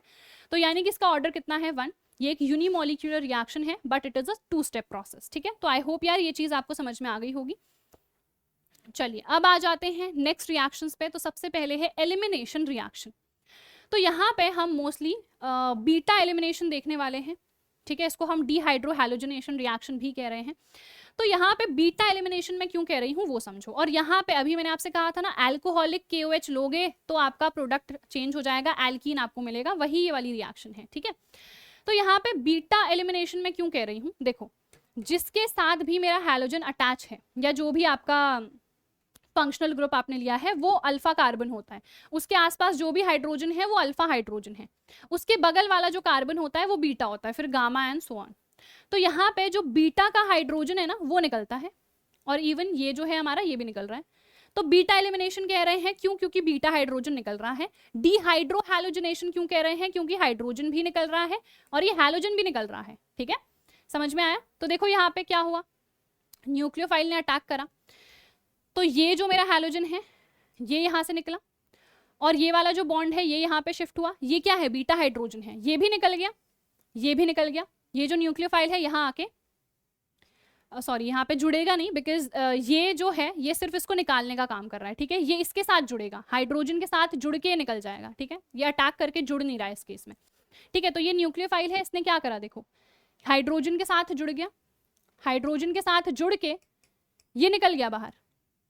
अब ये हाइड्रोजन निकल गया तो ये बॉन्ड टूटेगा, ये बॉन्ड यहाँ पे शिफ्ट होता है, तो यहाँ पे क्या आ जाता है, एक डबल बॉन्ड आ जाता है, ठीक है। तो इस तरीके से देखो यहाँ पे क्या हुआ, डबल बॉन्ड आ गया। हमने कहा ये जो न्यूक्लियोफाइल है हाइड्रोजन को लेके निकल गया, और ये भी यहाँ से निकल गया। अब सॉरी, अब डिपेंड करता है इस न्यूक्लियोफाइल के साथ क्या जुड़ा था, वो प्लस में होगा ऑब्वियसली, है ना, मान लो M प्लस है तो वो इसके साथ जुड़ के बाहर निकल जाएगा, ठीक है। तो रिएक्शन देखो, CH3CH2Br, एल्कोहलिक KOH के साथ हम रिएक्शन यहाँ पे करते हैं, this is a beta elimination reaction. तो मैंने कहा यहाँ पे बन जाएगा एक एल्कीन, प्लस हमने क्या कहा था, हमने कहा था कि ये इसके साथ निकल जाएगा। मैंने आपसे क्या कहा, इसके साथ जो भी पॉजिटिव वाला होगा वो इस हैलोजन के साथ निकल जाएगा। तो यहाँ पे क्या है, K पॉजिटिव है, तो Br के साथ वो चला गया, ठीक है। फिर यहाँ पे जो हाइड्रोजन है वो किसके साथ चला गया, यहाँ पे न्यूक्लियोफाइल क्या है, OH माइनस, तो ये जो हाइड्रोजन है ये किसके साथ चला गया, OH माइनस के साथ ना, तो क्या बन गया यहाँ पे, पानी, ठीक है, समझ में आया। अब ये तो बहुत आसान है, ये तो बहुत सिंपल है, क्योंकि यहाँ पे 2 ही कार्बन है। अगर हमारे पास इस टाइप का कुछ हो, यहाँ पे basically this is a secondary haloalkane, है ना, यहाँ पे तो Br मेन वाले कार्बन के साथ ही था, ये तो प्राइमरी है, अब ये सेकेंडरी है। देखो यहाँ पे इस वाले कार्बन के अगल बगल 2 और कार्बन है, तो ये क्या है, सेकेंडरी। अब यहाँ पे 2 प्रोडक्ट बन सकते हैं, ठीक है, क्योंकि इस केस में देखो क्या है, ये मेरा अल्फा कार्बन है, यानी कि ये मेरा अल्फा हाइड्रोजन है। अब इसके जस्ट बगल वाला मैंने कहा बीटा होगा, यानी कि ये भी बीटा कार्बन है, ये भी बीटा कार्बन है, तो हाइड्रोजन दोनों में से कहीं से भी निकल सकता है, पर निकलेगा तो एक से ही ना, एक ही मेजर प्रोडक्ट हो सकता है। तो ये मुझे कौन बताएगा, ये मुझे सेटजेफ रूल बताता है। सेटजेफ रूल ये कहता है कि हमारा जो मेजर प्रोडक्ट है वो वही होगा जहां पे जो डबल बॉन्ड के आसपास वाले कार्बन है ना, उसके पास जो नंबर ऑफ हाइड्रोजन है वो कम हो। अब देखो यहाँ पे क्या होगा, मैंने कहा बीटा ये भी है, बीटा ये भी है, तो हाइड्रोजन यहां से भी निकल सकता है, हाइड्रोजन यहां से भी निकल सकता है, यानी कि डबल बॉन्ड यहां पे भी शिफ्ट हो सकता है और डबल बॉन्ड यहां पे भी शिफ्ट हो सकता है, दोनों जगह हो सकता है ना, दोनों बीटा कार्बन है। तो देखो जब इधर पे शिफ्ट होगा ये वाला बीटा हाइड्रोजन निकलेगा तो प्रोडक्ट ये बनेगा, और जब ये वाला निकलेगा तो डबल बॉन्ड यहां शिफ्ट होगा, है ना, तो विच मीन्स ये वाला हमारा प्रोडक्ट बनेगा। अब दोनों में से मेजर कौन सा है, तो मैंने कहा मेजर मेरा ये वाला है।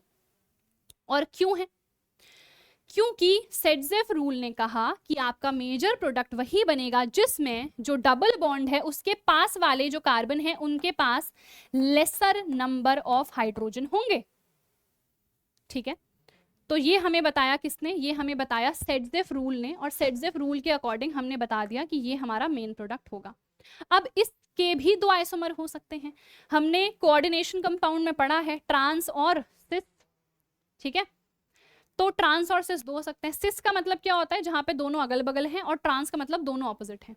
खुद देखो कौन सा ज्यादा स्टेबल होगा, ये ज्यादा स्टेबल होगा ना, क्यों, यहाँ पे दोनों जो बल्की ग्रुप्स हैं आसपास हैं और दोनों जो छोटे छोटे हाइड्रोजन हैं वो आसपास हैं। यहाँ पे जबकि इक्वी डिस्टेंस है, ये यहाँ पे है तो इसको बैलेंस करने के लिए छोटा ग्रुप है, यहाँ भी बल्की है तो इसके साथ छोटा है, तो ज्यादा स्टेबल क्लियरली ये है ना, तो ज्यादा स्टेबल ट्रांस वाला है, इसीलिए मेजर प्रोडक्ट जो होता है वो हमें ट्रांस ही मिलता है। ठीक है, चलो नेक्स्ट पे आ जाते हैं, Wurtz reaction, very simple reaction. ठीक है, इसमें क्या होता है, इसमें जो भी आप ले रहे हो आपका हेलो एल्केन, ठीक है, उसकी रिएक्शन सोडियम के साथ करा दो in the presence of dry ether, आपको मिल जाएगा एल्केन, आपको मिल जाएगा एल्केन। ठीक है, तो देखो यहाँ पे कैसे रिएक्शन होती है, तो यहाँ पे हमने CH3Br ले लिया प्लस हमने सोडियम ले लिया एंड CH3Br ही है, बस ये रिएक्शन कैसे हो रही है समझने के लिए हम ऐसे लिख देते हैं।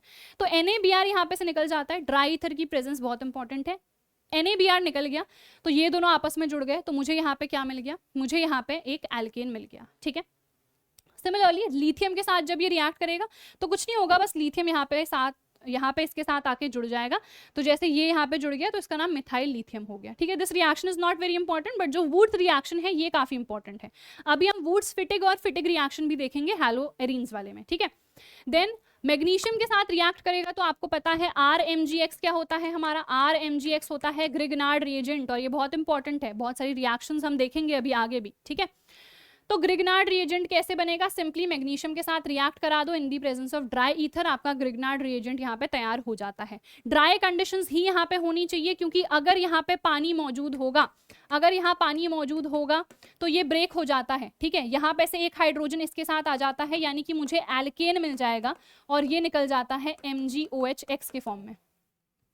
अगर पानी यानी कि मॉइस्चर मौजूद होगा तो उस केस में क्या होगा, उस केस में ये डिकम्पोज हो जाता है एल्केन में। हमें तो नहीं चाहिए एल्केन, हमें तो ग्रिगनार्ड रिएजेंट चाहिए, इसीलिए हम ड्राई कंडीशंस में ही इसकी प्रिपरेशन करते हैं, पानी या मॉइस्चर नहीं मौजूद होना चाहिए। ठीक है, चलो नेक्स्ट पे आ जाते हैं।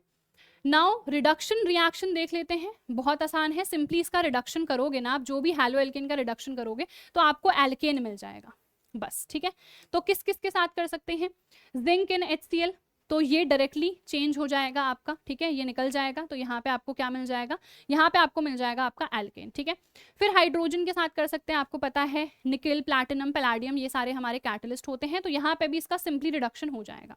फिर आपको पता है स्ट्रॉन्ग रिड्यूसिंग एजेंट के साथ भी मैं कर सकती हूँ, जैसे लिथियम एल्यूमिनियम हाइड्राइड है, उस केस में भी ये रिड्यूस हो जाएगा। इसके अलावा आपको पता है HI के साथ भी मैं रिडक्शन कर सकती हूँ in the presence of red phosphorus. 420 kelvin का यहाँ पे टेम्परेचर हम लेते हैं, तो यहाँ पे ये वाला हाइड्रोजन इसके साथ जुड़ जाएगा, I2 यहाँ से निकल जाएगा बस। ठीक है, तो अलग अलग तरीके से आप रिडक्शन कर सकते हो और इनका आप यूज कर सकते हो हमारे कन्वर्जन्स में। ठीक है, चलिए नेक्स्ट अब आ जाते हैं हैलो एरीन्स में। हैलो एरीन्स हैं क्या, ये तो मैंने स्टार्टिंग में ही आपको बता दिया था। प्रिपरेशन भी काफी सिमिलर है। ठीक है, मैंने कहा था ना कि वहां पे तो जब हम हैलो एल्केन्स की बात कर रहे थे, सिंपली क्लोरीन के साथ रिएक्शन करा दो in the presence of sunlight. यहाँ पे ऐसा नहीं होता है, ठीक है। यहाँ पे भी हम सिंपली रिएक्शन तो कराते हैं, पर इसके साथ साथ यहाँ पे एक ल्यूइस एसिड भी मौजूद होना चाहिए, क्योंकि यहाँ पे हम इलेक्ट्रोफाइल बनाते हैं। इलेक्ट्रोफाइल बेंजीन रिंग पे अटैक करता है, ठीक है।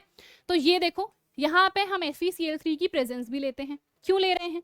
क्योंकि ये जब FeCl3 के साथ रिएक्ट करता है तो Cl+ बनता है, ये मेरा इलेक्ट्रोफाइल है। अब इलेक्ट्रोफाइल क्या है? इलेक्ट्रो यानी कि इलेक्ट्रॉन जिसपे नेगेटिव चार्ज है, फाइल यानी कि लविंग जो इलेक्ट्रॉन से प्यार करता है, यानी कि नेगेटिव चार्ज से प्यार करता है। तो भाई जो नेगेटिव चार्ज से प्यार करेगा वो खुद तो पॉजिटिव होगा। तो यहाँ पे इलेक्ट्रोफाइल अटैक करता है। क्यों? क्योंकि आपको पता है ये जो मेरी बेंजीन रिंग होती है, इसमें जो पाई बॉन्ड है ये कंटिन्यूसली क्या होता है? डीलोकलाइज होता है। तो यहाँ पे इलेक्ट्रॉन डेंसिटी ज्यादा है, इलेक्ट्रॉन डेंसिटी ज्यादा है और हर पोजीशन पे इक्वली है।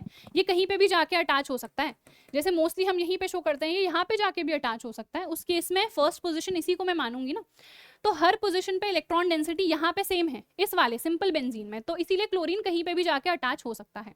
क्यों? क्योंकि बेंजीन पे इलेक्ट्रॉन डेंसिटी ज्यादा है, नेगेटिव है एक तरीके से समझो। तो इलेक्ट्रोफाइल कहाँ जाएगा? नेगेटिव के पास ही, इसीलिए ये जाके यहाँ पे जुड़ रहा है। तो ये रिएक्शंस कौन सी है? इलेक्ट्रोफिलिक सब्स्टिट्यूशन रिएक्शन है। इलेक्ट्रोफाइल यहाँ पे अटैक कर रहा है, समझ में आया?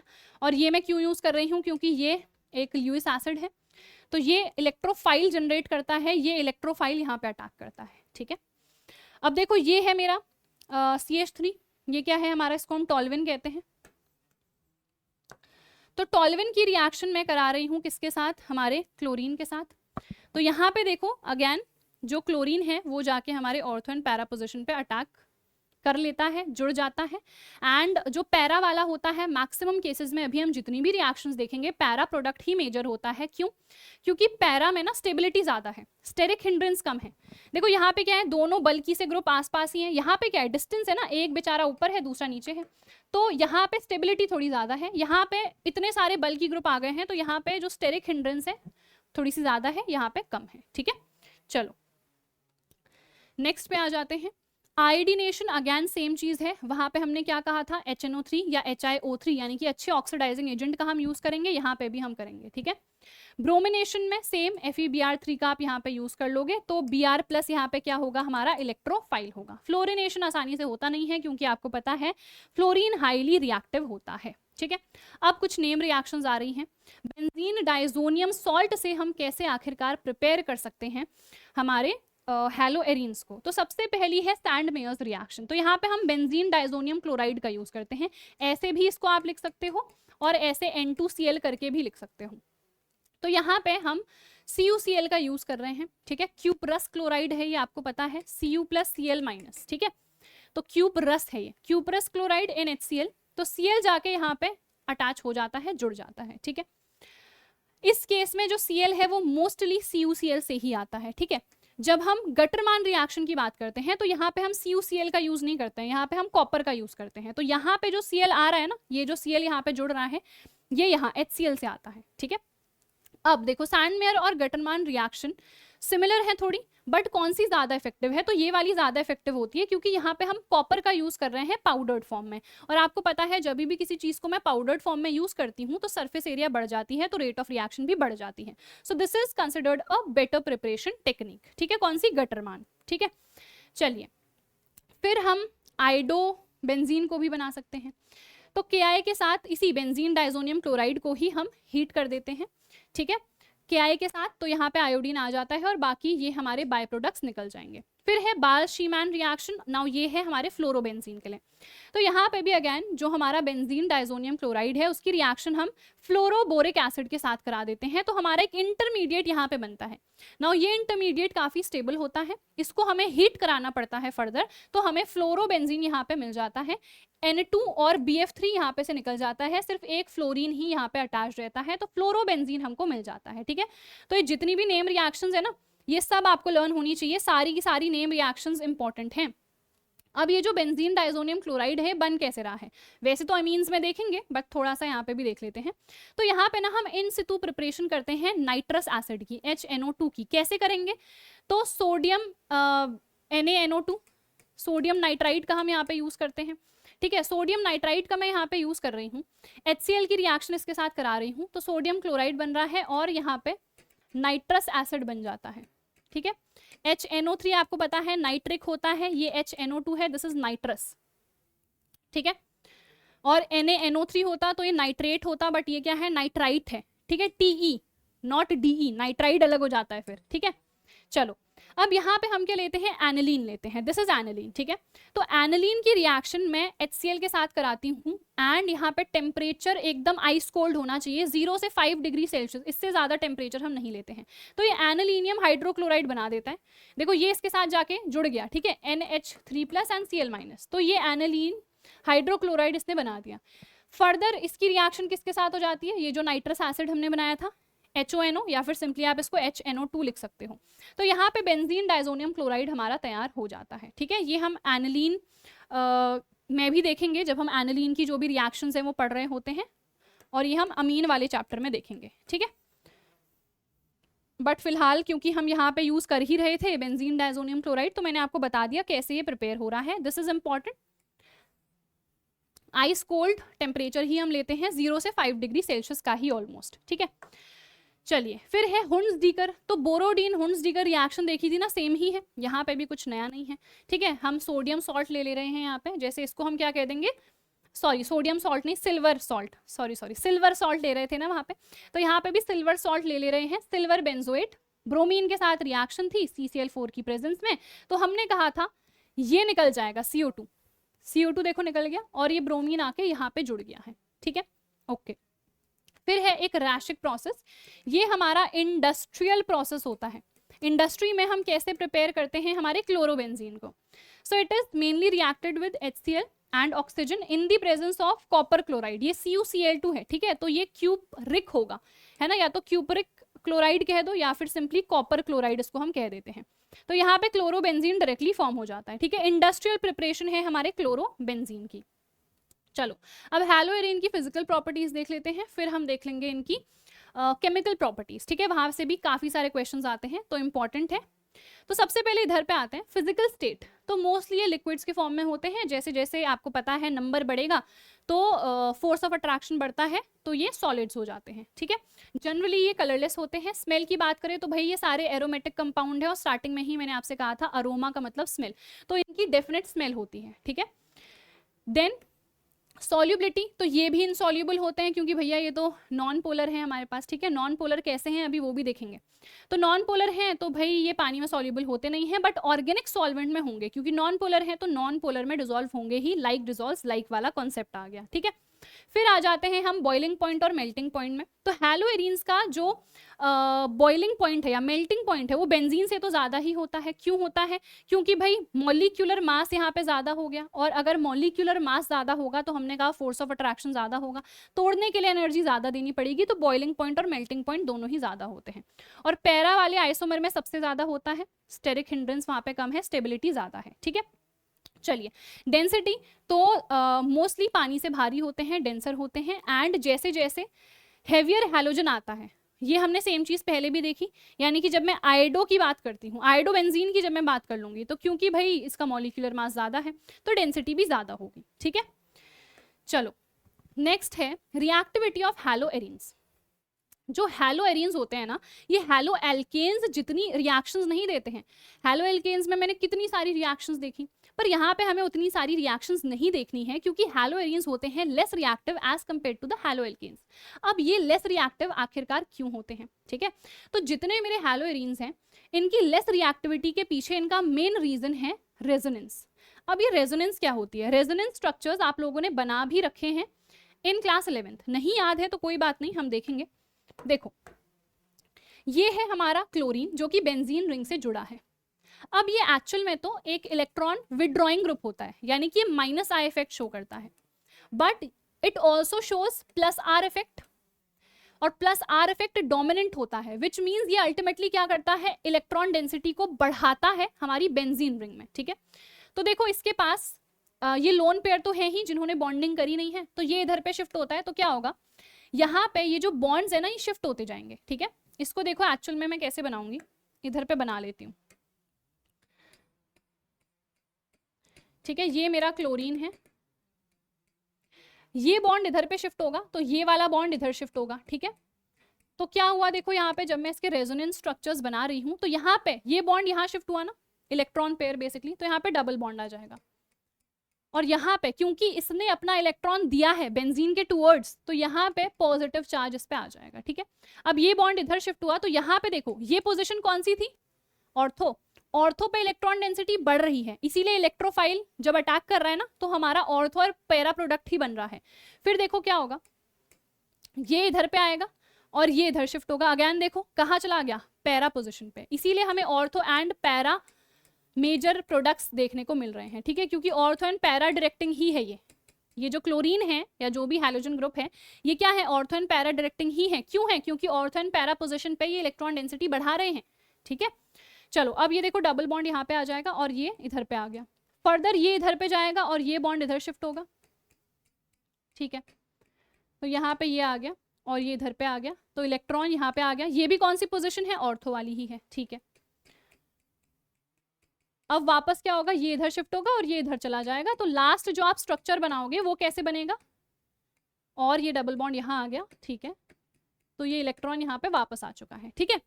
तो यहाँ पे आपने क्या देखा कि ये प्लस आर इफेक्ट दिखा रहा है, which means electron density benzene पे बढ़ा रहा है। कहाँ कहाँ, ऑर्थो एंड पैरा पोजिशन पे, ठीक है। तो ऑर्थो पैरा डायरेक्टिंग क्यों है ये भी हम यहाँ से समझ गए। प्लस हम क्या समझे, यहाँ पे आप देख रहे हो यहाँ पे क्या होगा, कोई कार्बन होगा ना, तो जब मैं कार्बन और क्लोरीन या जो भी हैलोजन है उसकी बात कर रही हूं तो आपने देखा यहाँ पे डबल बॉन्ड देखने को मुझे मिल रहा है इन दीज रेजोनेंस स्ट्रक्चर्स।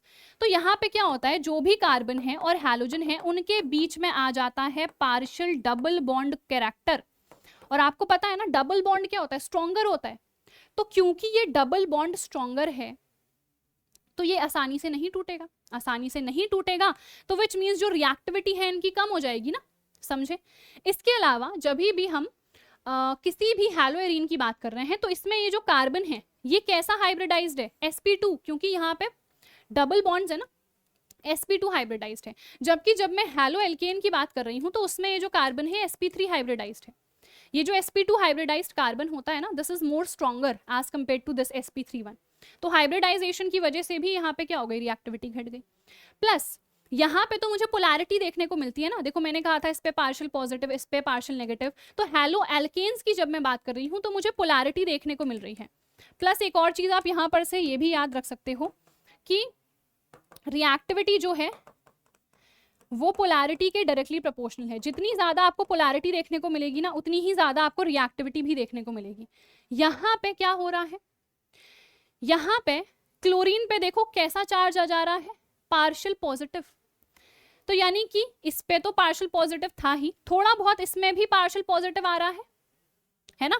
तो यहाँ पे अल्टीमेटली हो क्या रहा है, क्योंकि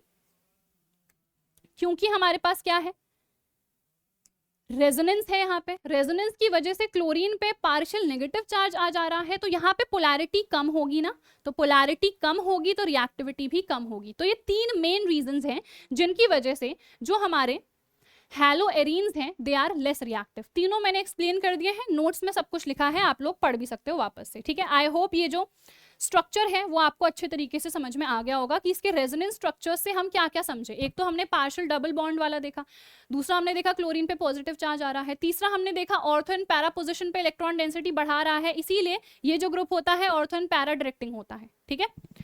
चलिए, तो न्यूक्लियोफिलिक सब्स्टिट्यूशन रिएक्शन दिखाएगा, कुछ ना कुछ तो दिखाएगा। कौन कौन सी दिखा रहा है वो देख लेते हैं। सबसे पहला है डोज प्रोसेस, बहुत इंपॉर्टेंट है। इस प्रोसेस की हेल्प से जो आपका क्लोरोबेंजीन है उसको आप डायरेक्टली फिनॉल में चेंज कर सकते हो। तो यहाँ पे 6 to 8% ऑलमोस्ट हम लेते हैं सोडियम हाइड्रोक्साइड। टेम्परेचर 623 केल्विन होना चाहिए, प्रेशर 300 एटमॉस्फेरिक प्रेशर होना चाहिए। यहाँ पे हमें मिल जाता है सोडियम फिनॉक्साइड या इसी को हम सोडियम फिनेट भी कहते हैं। फर्दर इसको हम HCl के साथ रिएक्ट करा देते हैं तो यहाँ पे से ये NaCl निकल जाता है और ये H यहाँ पे आ जाता है तो हमको फिनॉल मिल जाता है, ठीक है।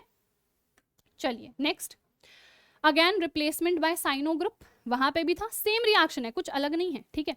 देखो CuCN के साथ मैं रिएक्ट करा देती हूँ, टेम्परेचर 473 केल्विन है, CN आके यहाँ पे अटैच हो जाएगा, CuBr निकल गया, ठीक है। तो ये साइनोबेंजीन है। सेम रिएक्शंस है, देखो मैंने कहा था एसिडिक हाइड्रोलिसिस, तो कार्बोक्सिलिक एसिड, बेंजोइक एसिड यहाँ पे मिल गया। फिर हमने कहा था बेसिक हाइड्रोलिसिस कर दो, तो पहले क्या मिलेगा आपको, एमाइड मिलेगा, तो जैसे यहाँ पे मुझे बेंजामाइड मिल गया। इवन इसका भी फर्दर हाइड्रोलिसिस होता है, सॉरी हाइड्रोलिसिस नहीं, एसिडिफिकेशन होता है, ठीक है, इसका फर्दर एसिडिफिकेशन होता है, तो आपको अल्टीमेटली मिलता बेंजोइक एसिड ही है, बट इंटरमीडिएट प्रोडक्ट क्या है, बेंजामाइड भी है। फिर ये रिएक्शन हमने कहा था रिडक्शन वाली है, तो यहाँ पे से मुझे क्या मिल जाएगा, एमीन, तो मुझे यहाँ पे बेंजाइल एमीन मिल गया, ठीक है। चलो next, effect of substituents on the reactivity of haloarenes. अब हमने कहा ये हैलोएरीन्स तो बहुत लेस रिएक्टिव है, क्या कुछ ऐसा है जिससे मैं इसकी रिएक्टिविटी बढ़ा सकूं? तो यस, आप इलेक्ट्रॉन विड्रॉइंग ग्रुप को अटैच कर दो इसके साथ।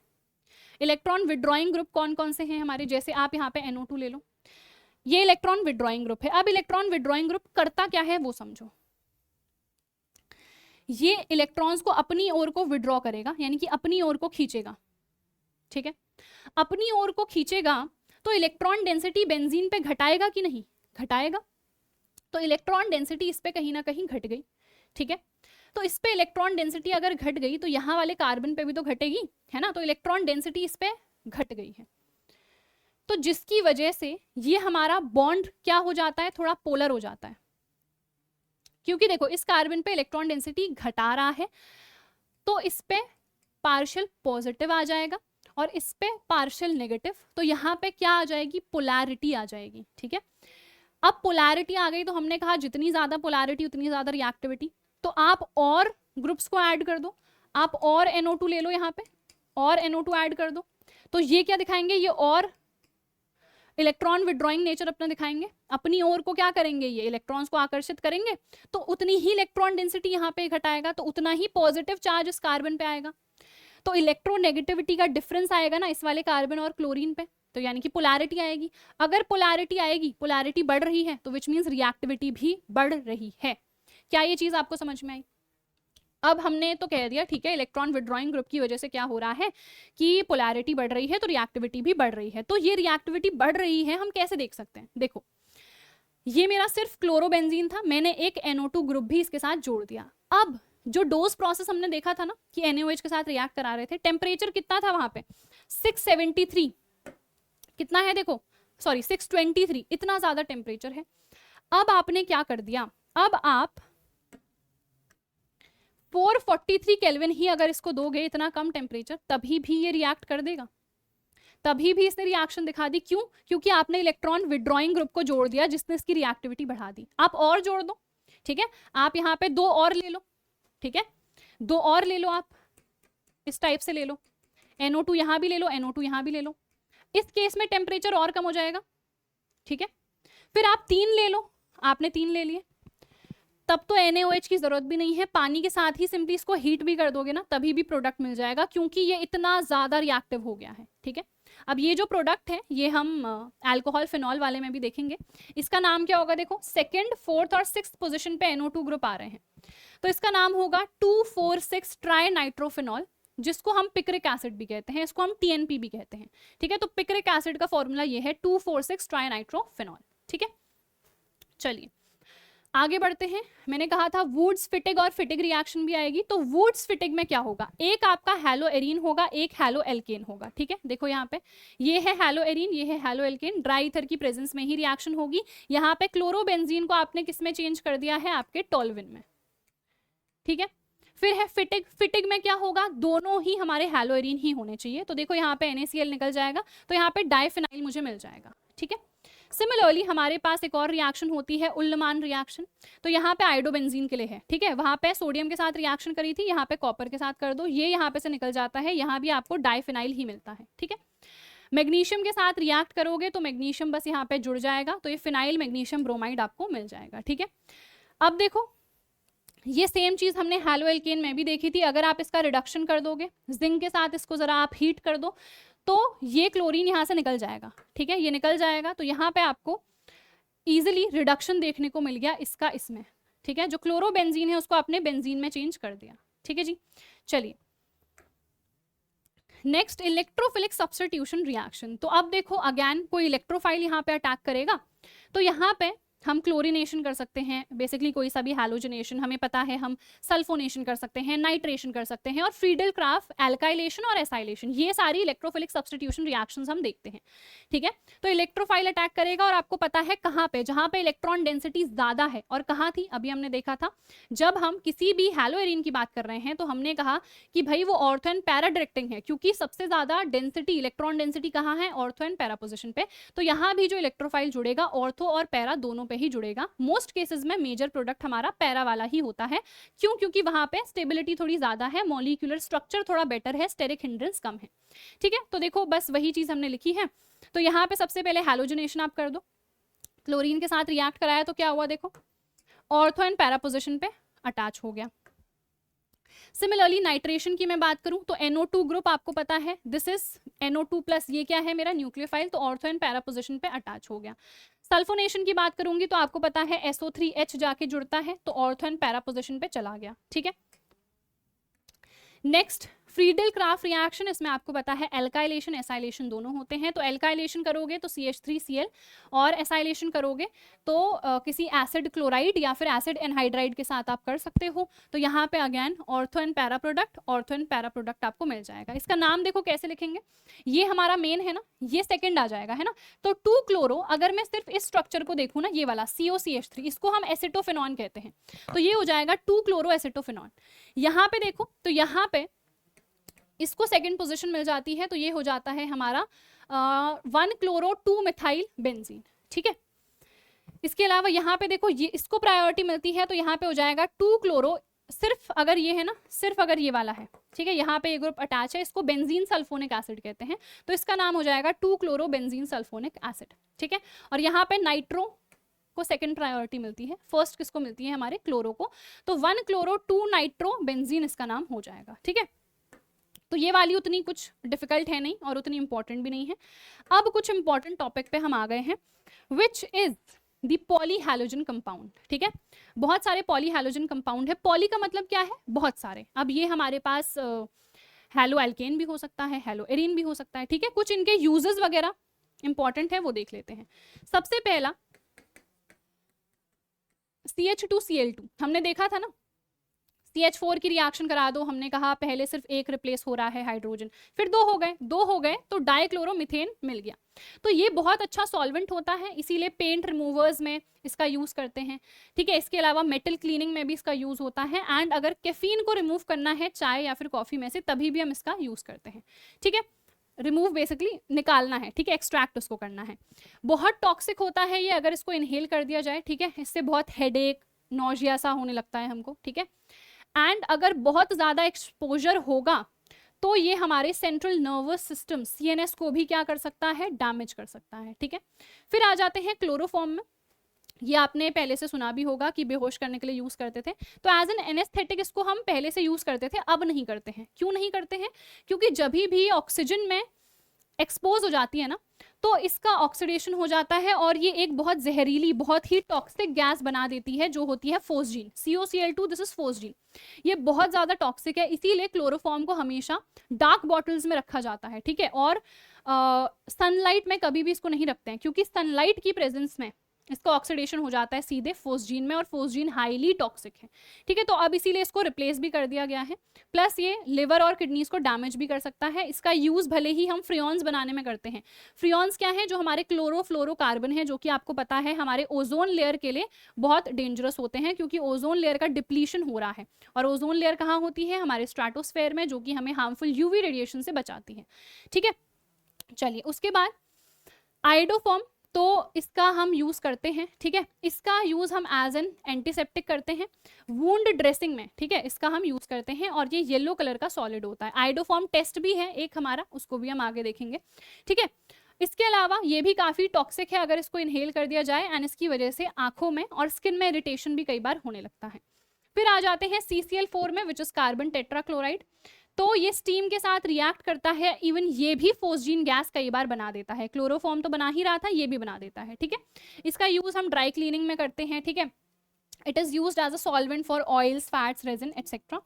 एंड इसके अलावा रेफ्रिजरेंट्स बनाने में भी, जो हमारे मेनली CFCs हैं, उनको बनाने में भी हम इसका यूज करते हैं। ये भी इवन हमारे सेंट्रल नर्वस सिस्टम को हार्म करता है, जस्ट लाइक दिस डाइक्लोरोमीथेन। ठीक है, चलो नेक्स्ट है फ्रियॉन। तो ये जो फ्रियॉन है ना, यही है हमारे CFC, क्लोरोफ्लोरोकार्बन, जो कि हमें पता है रेफ्रिजरेंट्स में यूज होते हैं।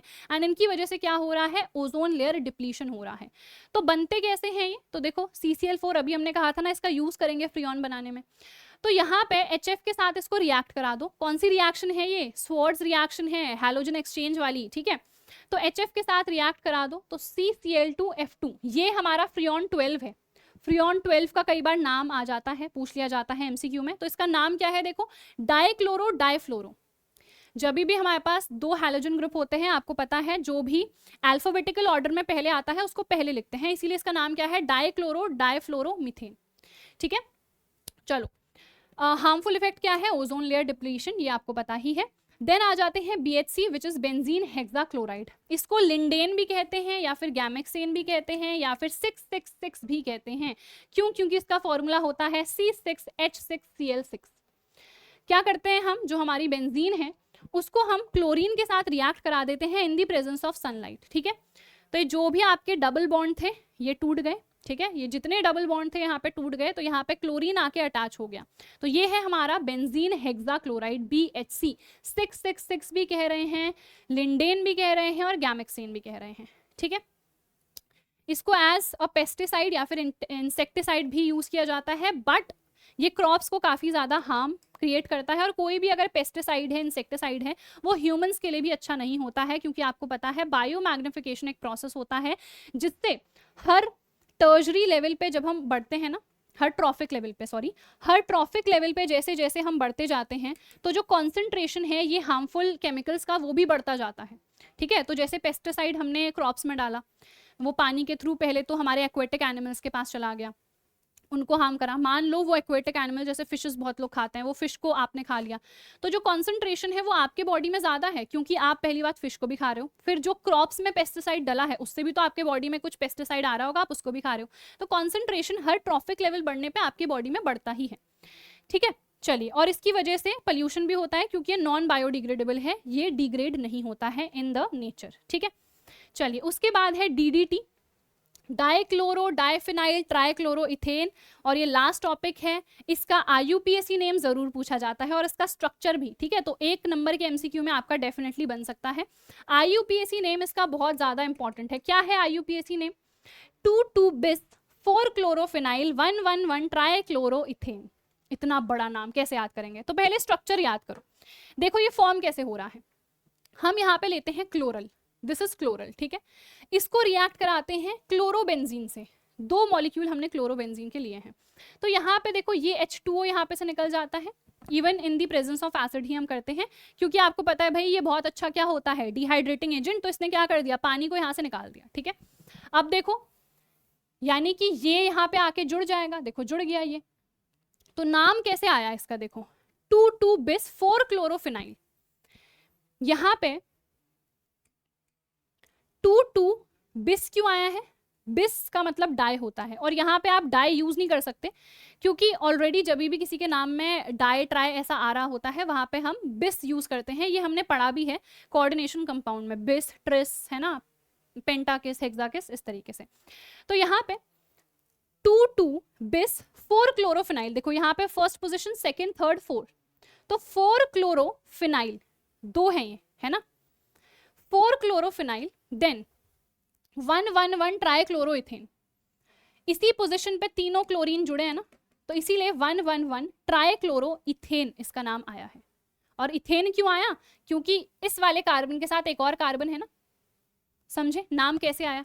तो स्ट्रक्चर अगर याद हो गया तो नाम लर्न करना डिफिकल्ट नहीं है।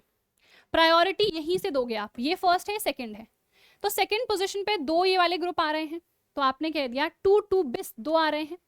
फिर आपने कहा 4-क्लोरोफिनाइल है ना, 4-क्लोरो क्यों आया, क्योंकि यहाँ पे से जब नंबरिंग करोगे तो ये 4th पोजीशन पे, ये पैरा पोजीशन पे है ना, तो 4-क्लोरोफिनाइल और फर्स्ट पोजीशन पे 3 क्लोरीन आ रहे हैं, तो 1,1,1 ट्राइक्लोरो, मेन चेन में आपने 2 कार्बन लिए हैं, तो आपने कह दिया 1,1,1 ट्राइक्लोरोइथेन।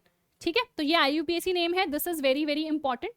अब ये जो DDT है ना, इसको अभी तो फिलहाल बैन कर दिया गया है, बट पहले से एज अ पेस्टिसाइड या फिर इंसेक्टिसाइड इसको यूज करा जाता था, ठीक है। अब ये भी नॉन बायोडिग्रेडेबल है, तो एनवायरमेंट में रह जाता है and hence this is harmful.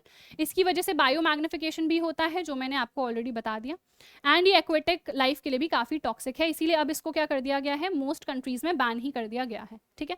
पहले से इसको मॉस्किटोज को मारने के लिए और जितने भी एग्रीकल्चरल पेस्ट होते हैं, है ना, उनको मारने के लिए पहले से इसका यूज करते हैं, तो काफ़ी अच्छा इंसेक्टिसाइड और पेस्टिसाइड था ये, बट इसको अभी हम नहीं यूज करते हैं क्योंकि इसके काफ़ी हार्मफुल इफेक्ट्स हैं हमारे अर्थ के लिए, ठीक है। तो बस ये आपका लास्ट टॉपिक था, ये पूरा का पूरा चैप्टर आपका खत्म होता है, काफी इंपॉर्टेंट चैप्टर है, काफी सारी रिएक्शंस हैं, फर्स्ट चैप्टर ही है ऑर्गेनिक का, है ना, तो इंपॉर्टेंट तो है ही। ऐसे ही सारे चैप्टर्स हम लोग जल्द ही कंप्लीट कर देंगे।